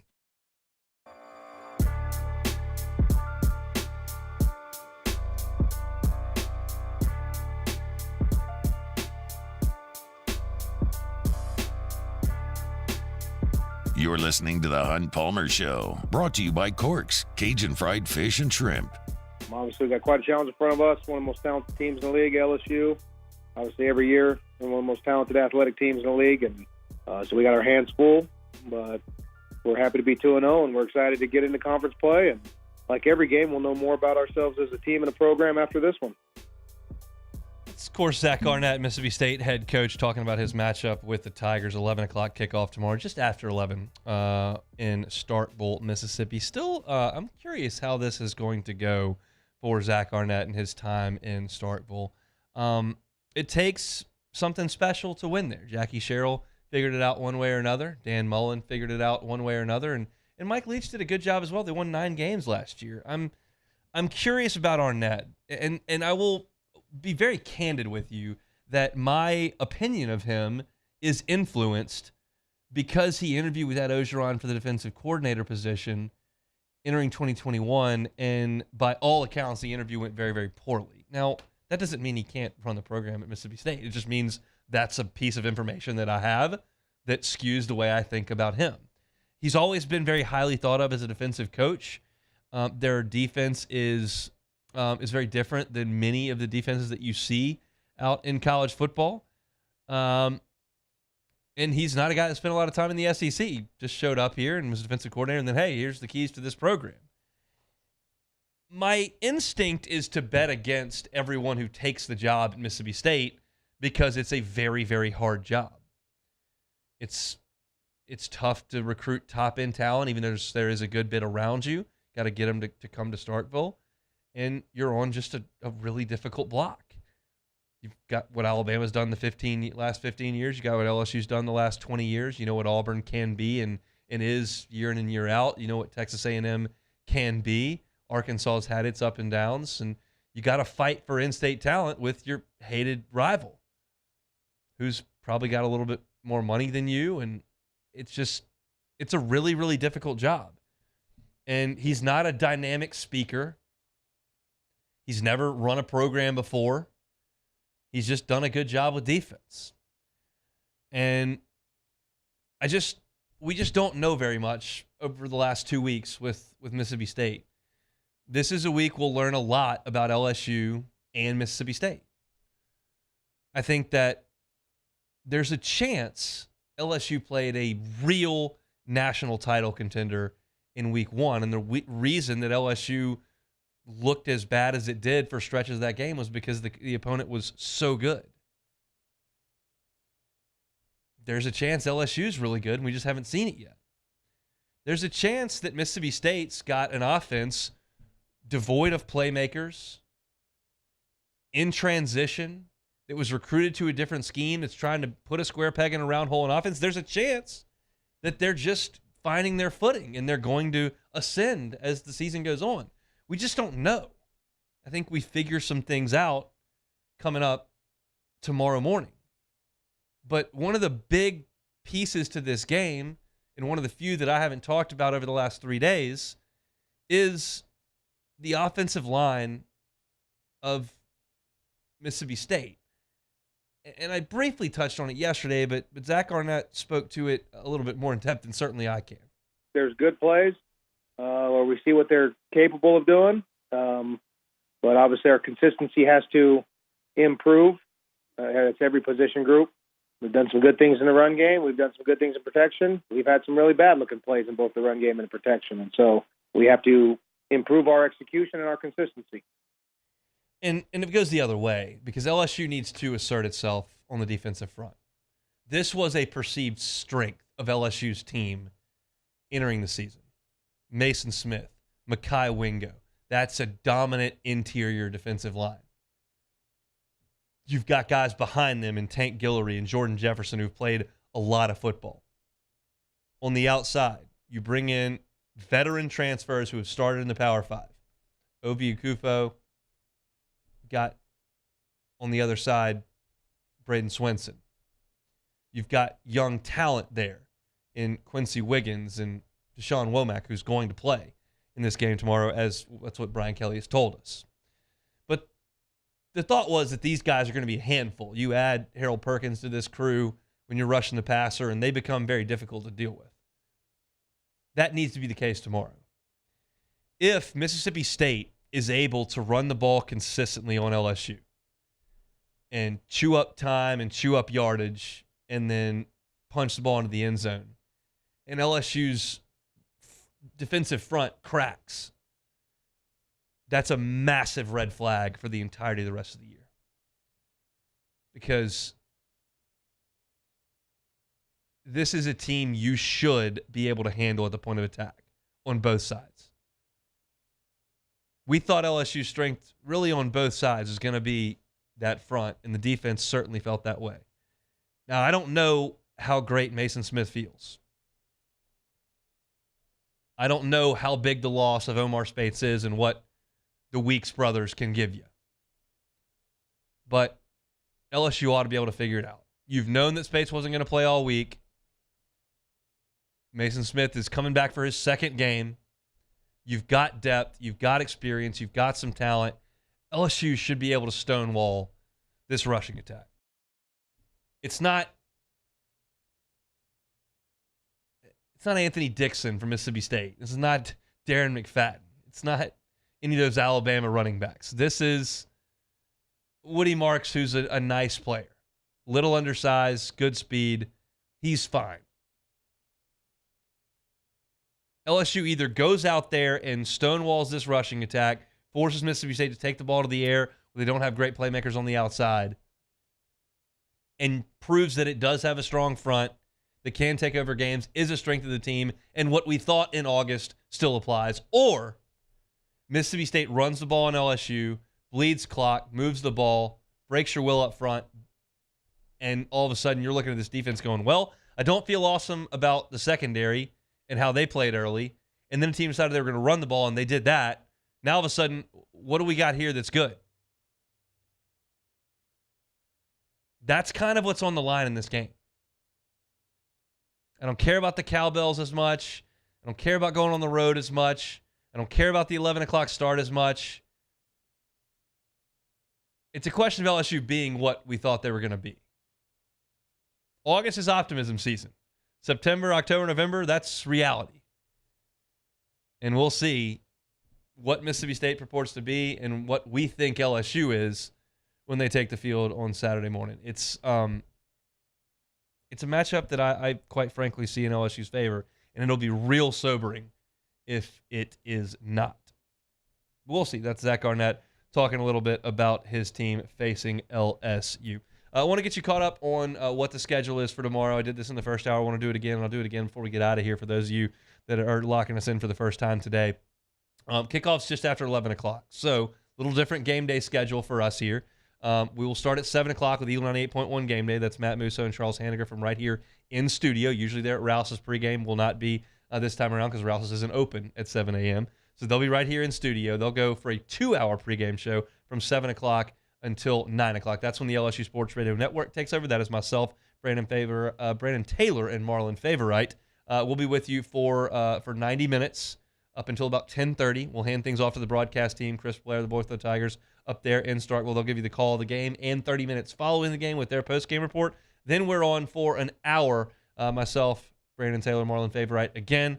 And then 90 minutes after the game goes final, Eagle 98.1 Game Day from Rouse's on Burbank and Lee. Be Charles Handgriff and Richard Dixon. They will go extended for 3 hours this time, reacting to LSU and Mississippi State, as well as taking a look at the rest of the day in college football. So we start early at 7 o'clock. We'll run you through about 7 o'clock. It's usually about 12 hours of coverage. That's what we're looking to give you tomorrow on the LSU Sports Radio Network and here, guarantee, over on Eagle 98.1. Our Friday show is brought to you by Corks, Cajun fried fish and shrimp. Looking for something for dinner tonight, looking for something to watch the game tomorrow, Corks has got you covered. Fantastic crispy fried catfish, excellent jumbo Gulf shrimp.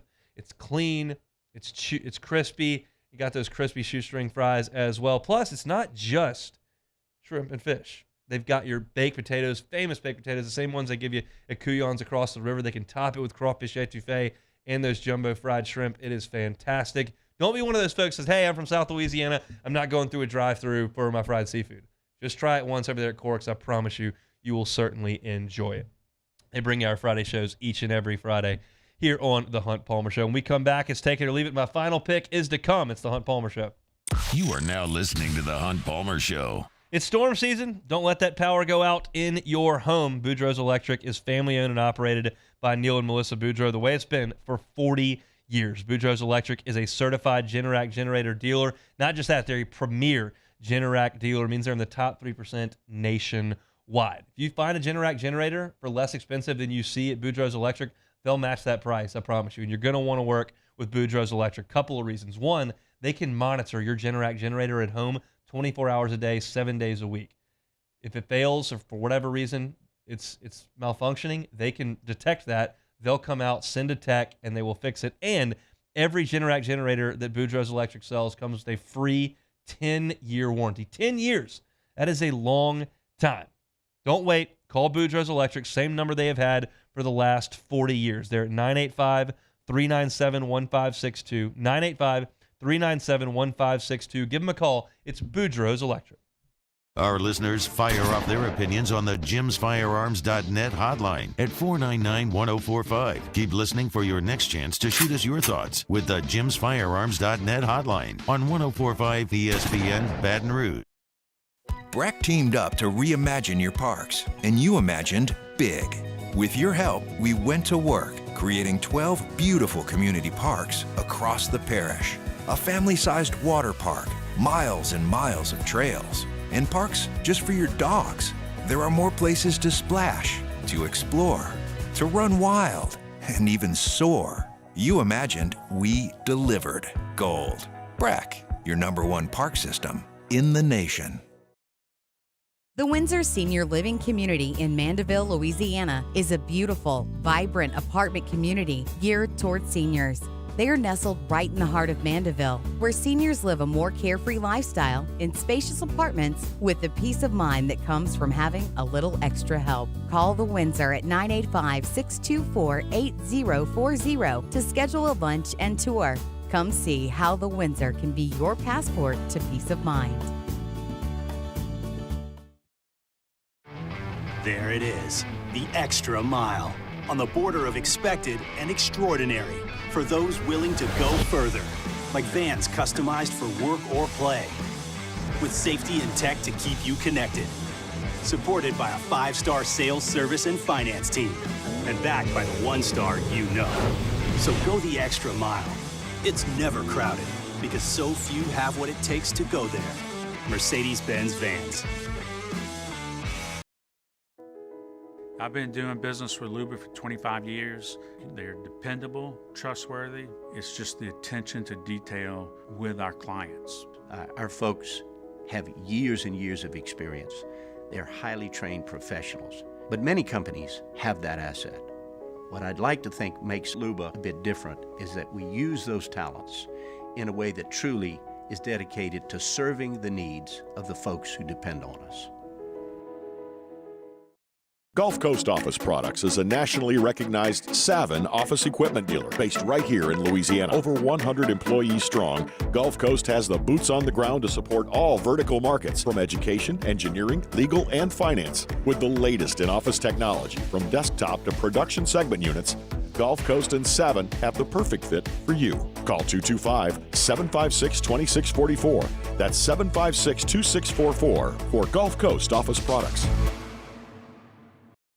Dylan Cruz here to tell you about Six Rings Baseball and Softball Camp. If you live on the North Shore and play ball, go to Six Rings Camps with former LSU assistant coach Dan Canaveri. His knowledge is second to none, and your child will improve and have fun doing it. Camps were held at Coquille Park and Six Rings Academy in Covington with 4 sessions over the summer. Full day and morning only sessions are available from ages 7 to 13. Go to sixringsbaseball.com or call 985.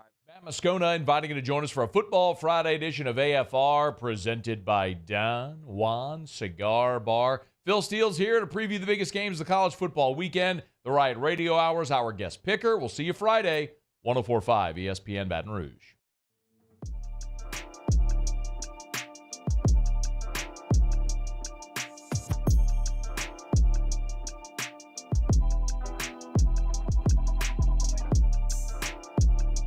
This is the Hunt Palmer Show, brought to you by Corks, Cajun Fried Fish and Shrimp. Still got to make my final pick on LSU and Mississippi State. We'll get a Saints pick on Monday as they will play about 6:15 Monday night from Charlotte. So just an LSU pick to end the show today. Looking forward to getting after some of that. That means we just have one more order of business to take care of before that, and it's a little take it or leave it.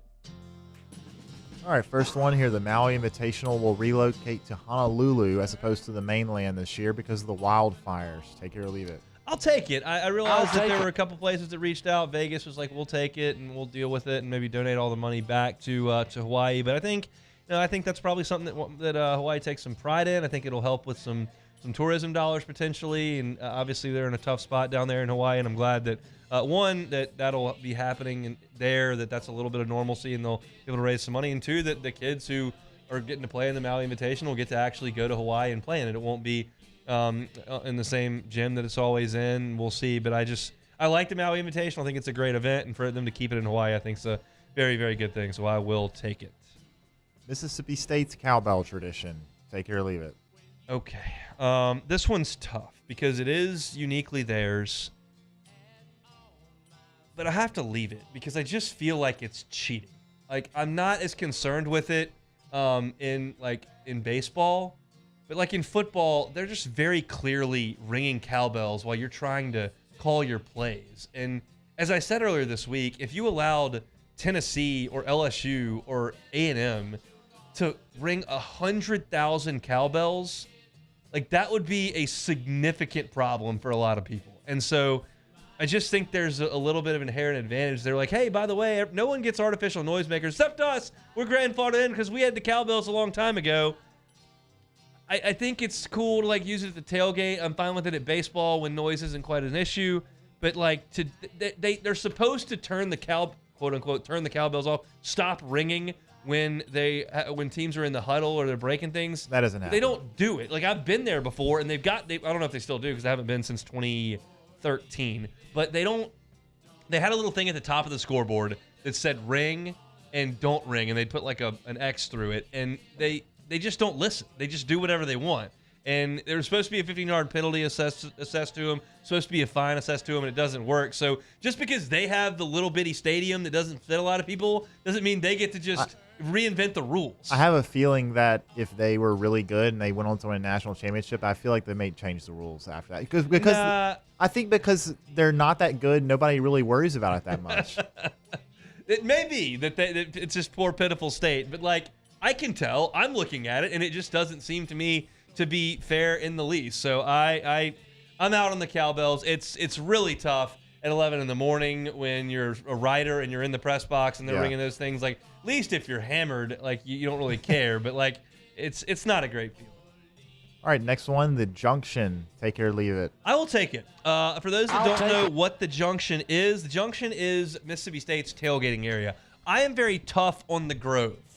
That's up north in Mississippi. I don't like the fact that the Grove does not allow you to have an open flame. I don't like the fact that it's very hard to find people in the Grove and it's very crowded. I don't like the fact that people are consistently hiding alcohol in the Grove and put them in solo cups. This is tailgating. Of course, everyone's going to have alcohol. Like, it's just functionally the Grove doesn't work for me. It's pretty on Friday afternoon. It is a happening place because there's thousands of people in there. Just functionally, it doesn't work because you can't do the things that I want to do at a tailgate. Now, the Junction is Mississippi State's. It's right outside the stadium. It's flat. Like, the Grove's really hilly and got trees all over it for those that hadn't been there. The Junction's just flat right outside the stadium. I like the Junction. It's got a little bit more space to it. You don't have to hide your alcohol. Like, it's a better spot there, in my opinion. I like the Junction. I don't have anything against Mississippi State. Again, I don't love the cowbells, but I love their baseball weekends. I love their tradition in baseball. Their baseball stadium is gorgeous. Their baseball uniforms they wear on Fridays are atrocious. Those blacks should be stricken from the record. But I do like the Junction a lot. I will take it. Tyler Buchner will transform Alabama's offense. Take it or leave it. I will leave that. Look, when they signed him, I didn't watch Notre Dame play last year. I didn't know who Tyler Buchner was. When they got him out of the transfer portal, I went and looked, and I'm looking at this. I'm going, the pick six against Marshall, like this is the guy.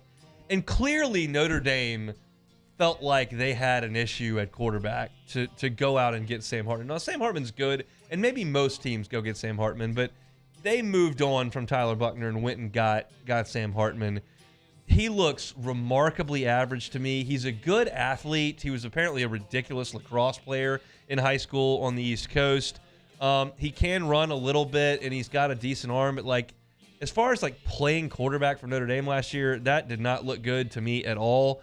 I think he's better than Milroe, who I've talked about since August. Since July when we talked about this, and that's why. And I think that Buckner's probably better than him, and I do think that they will use Jalen Milroe because he's got such a dynamic skill set with his legs and the ability to throw the deep ball if you want to stack the box against those legs. But, like, down in, down out, 2nd and 12, then again on 3rd and 7, like, Jalen Milroe is just not the dude to be sitting back there and picking teams apart and winning you a national championship. And at this point, if you're Alabama, like, really all you care about is winning the national championship, and I just don't think Jalen Milroe gives you that. I don't think Tyler Buchner does either, but I think he gives you a better shot, and we'll see if he's developed the same offensive coordinator, so it's not like he's going to be learning a whole bunch of new stuff.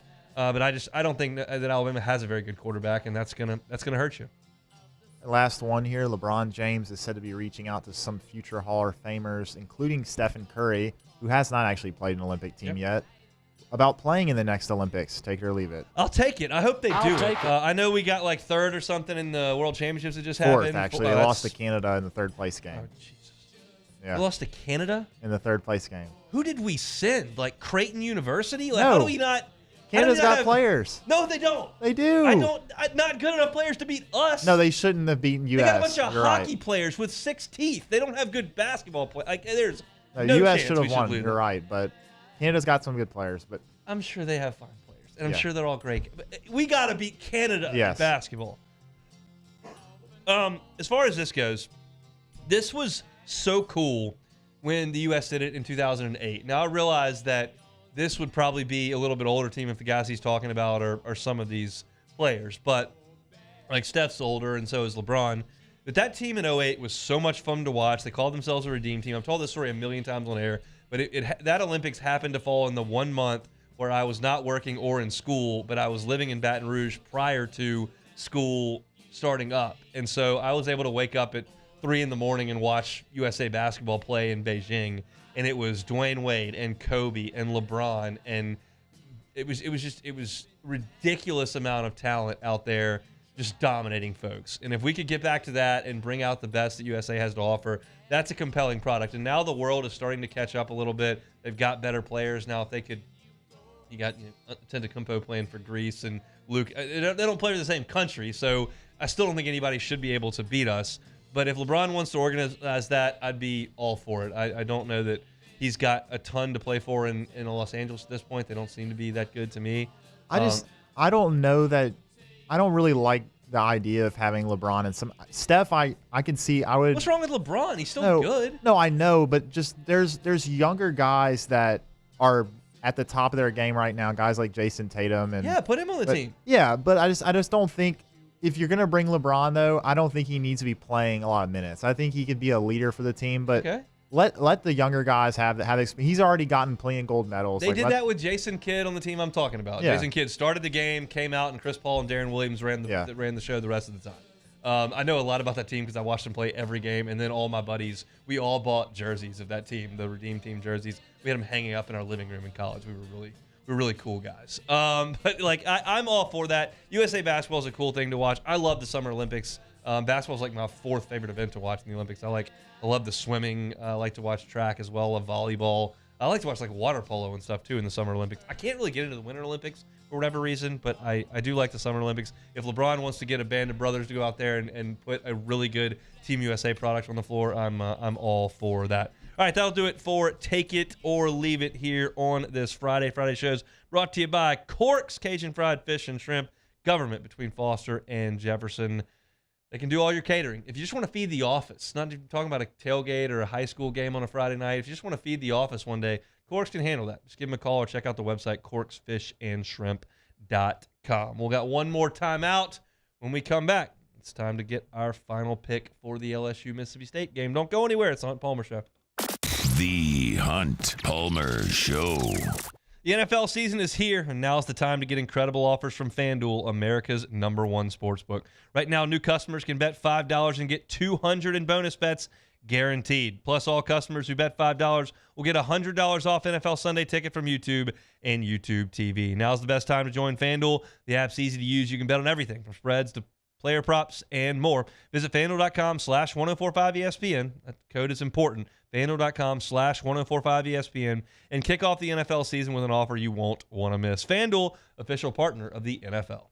Must be 21 and present in Louisiana. First online real money wager only. $10 first deposit required. Bonus issued as a non-withdrawable bonus method. Expires 7 days after receipt. Restrictions apply. See terms at FanDuel.com/sportsbook. If you or someone you know has a gambling problem and wants help, call 1-877-770-STOP. NFL Sunday ticket offer ends 9/18/23. No refunds. Terms and embargoes apply. $100 off NFL Sunday ticket, not YouTube TV. YouTube TV base plan required to watch YouTube TV. Redemption requires a Google account and current form of payment. Commercial use excluded. Subscription renews. Cancel anytime. In times of need, get a full list of phone numbers, websites, and other important emergency information on the Demco Stormwatch page at 1045ESPN.com. Make this summer your backyard party year with Chris's Specialty Foods. Wings, burgers, brisket, steak, and boudin, plus great Cajun side dishes. We do all the prep, and you enjoy laughing with friends and family. Chris's Specialty Foods, Millerville, New Orleans, Prairieville, and Frisco. Everybody loves Chris's authentic Cajun meat.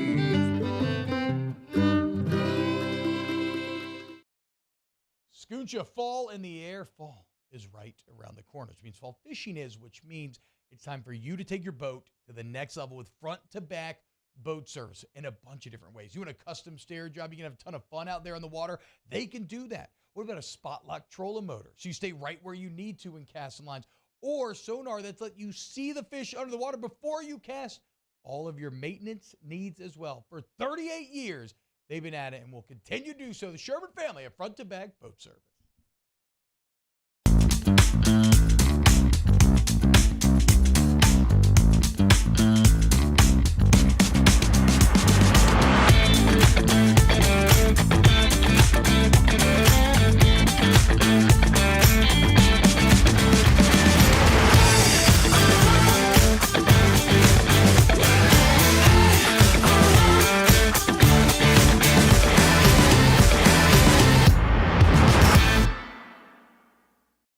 When is a taco more than just a taco? When it's Government Taco. Voted best tacos 3 years in a row by 225 Magazine, Government Taco puts the most delicious spin on tacos the capital area has ever seen. With creative combinations like the Magna Carrot, the Filibuster, or the Steak of the Union. Plus perfect tortilla chips paired with the best salsa and queso you've ever had. And happy hour every day from 3 to 6 p.m. and all day on Thursday. Government Taco, 5621 Government Street. There it is, the extra mile, on the border of expected and extraordinary for those willing to go further, like vans customized for work or play, with safety and tech to keep you connected, supported by a 5-star sales, service, and finance team, and backed by the 1-star you know. So go the extra mile. It's never crowded, because so few have what it takes to go there. Mercedes-Benz Vans. I've been doing business with Luba for 25 years. They're dependable, trustworthy. It's just the attention to detail with our clients. Our folks have years and years of experience. They're highly trained professionals, but many companies have that asset. What I'd like to think makes Luba a bit different is that we use those talents in a way that truly. Week 3 in the prep football season, we get started at 6 with Louisiana Prep Preview presented by Brock. Catholic High and U-High kick off at 7, immediately followed by the Week 3 edition of Louisiana Prep Scoreboard presented by Lake Urgent Care. On YouTube, Your View and 104.5 ESPN Baton Rouge.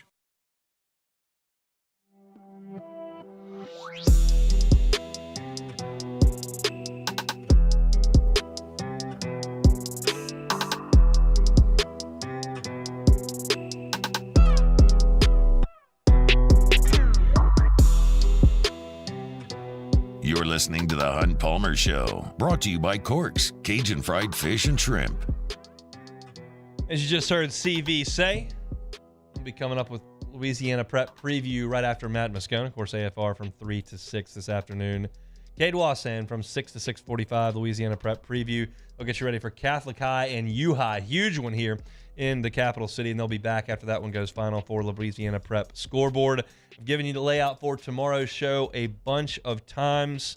We'll do it one more time. 7 a.m., Eagle 98.1 Game Day from right here in studio. That'll be Charles Sandgriff and Matt Musso. They'll hand it off to me at the LSU Sports Radio Network at 9 o'clock. That'll go all the way until 10:30 when we hand it off to the broadcast team in Starkville.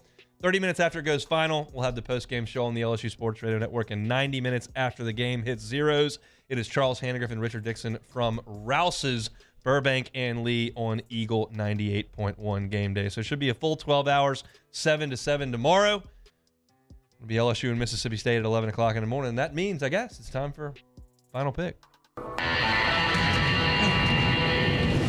fans don't want to be bullied anymore by the heavyweights in this conference, but here comes LSU reloaded and ready. The folks here will try to exercise their vocal cords and their cowbells.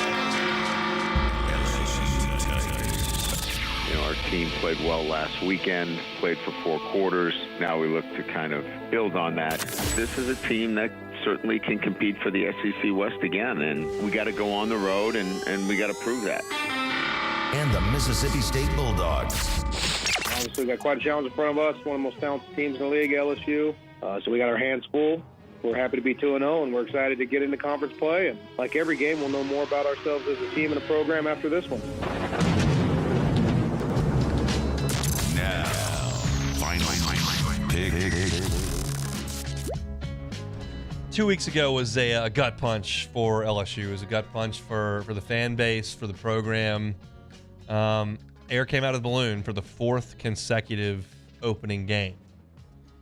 Now, last year we know that LSU righted the ship after losing to Florida State, and they were able to pick off a number of wins and get things rolling. Beat Southern, came back and beat Mississippi State, took care of business against Auburn and Florida for the first time in school history on the road. And that's kind of what's in front of LSU right now. You understand that LSU has an opportunity to get this season rolling in the right direction. They got Mississippi State, come home for Arkansas next week. You go to Oxford and you go to Columbia, but those 2 teams are not immensely talented. Then you've got Auburn, you've got Army. That's what's between now and Halloween and the bye week. It's doable, but they've got to start on Saturday. As far as this game goes, I do believe a lot of it is played within 10 yards of the line of scrimmage. Mississippi State, we know, now wants to run the ball, and Will Rogers has been comfortable for 3 years and has shown a propensity the last 2 weeks of throwing the short game. Tula Griffin's a short yardage receiver. The first catch that Woody Marks makes tomorrow going to make him Mississippi State's all-time leading receiver as a running back, period. And LSU's going to be doing a lot of the same, I think. I think Mississippi State's going to come out in a lot of zone. They don't want Jaden Daniels running around. They don't want their disadvantaged talent on the outside to manifest itself. You play zone. And that means Jaden Daniels is going to have to pick them apart at the 8-yard mark. That's what he's really good at. If LSU's patient, I think that'll pay off. On the flip side, I don't know that Mississippi State is going to be able to establish the run on LSU. If they do, LSU's got big problems on defense, much bigger than we thought in August. I think this game is eventually going to be put in Will Rogers' hands on that side of things, because I just think LSU is bigger and meaner and deep enough on the defensive front to slow that run down. Now, I think Will Rogers is good. I don't think his receivers are good, and I don't think they're going to be able to consistently get open and make big plays against LSU, whether it's on third down or just over the top. Conversely, I think LSU offensively should be able to get their playmakers involved if they show patience early in the game and take what's there. Move the ball down the field, no holding penalties, put you behind the chains, no drops, just be consistent, catch the football, move it down the field, take your shots later in the game. That's where LSU beat Mississippi State last year. Fade to Neighbors late in the game. Armani Goodwin rips off a long one late in the game. And I think those opportunities will be there for LSU. It's 11 in the morning. You got to get up and get rolling. It's going to be a full house in Davis Wade. They'll have the cowbells banging. LSU's going to have probably a freshman playing tackle, no tight end. Mason Taylor and Omar Spate's probably not going to play. But LSU's a more talented team than Mississippi State. I did not feel that way 2 weeks ago when I gave you a pick of Florida State over LSU. This is a game LSU needs to win and should win. And then you've got an opportunity to come back home, beat Arkansas, and be like, okay, we got some things figured out. Let's go get the big boys. If it doesn't go that way, we've got a real talking point on the postgame show on Monday. I think it does. So for me, the final score from Starkville, Mississippi tomorrow, LSU 37, Mississippi State 17. I like the Tigers to run away from Mississippi State in the fourth quarter, maybe a couple of unanswered touchdowns, and put this thing to bed. And then we can enjoy the afternoon, right? Got some Georgia, South Carolina to watch. Got some Florida, Tennessee to watch. Got some, I don't think I'll be watching Alabama, South Florida, but maybe watch a little bit of Ole Miss and Georgia Tech. Looking forward to that. So I've got the final, LSU 37, Mississippi State 17. If you missed any of today's show, you can catch it on demand. 1045ESPN.com's on demand tab, Apple Podcasts, Spotify, Google, anywhere you find your audio, or, of course, on YouTube. Appreciate y'all for hanging out in the Bayou Ford chat. Throw us a like. We talked a lot of LSU, Mississippi State. You can catch that on Hunt on LSU. Talk with Preston Guy of TigerBait.com and my SEC picks against the spread. Hopefully those go well. We shall see. Either way, I'm handing things off to Matt Moscona. He'll drive you home on After Further Review. We're back Monday, same time and same place. Come on, Tigers. Let's get it done this weekend. It's been the Hunt Palmer Show.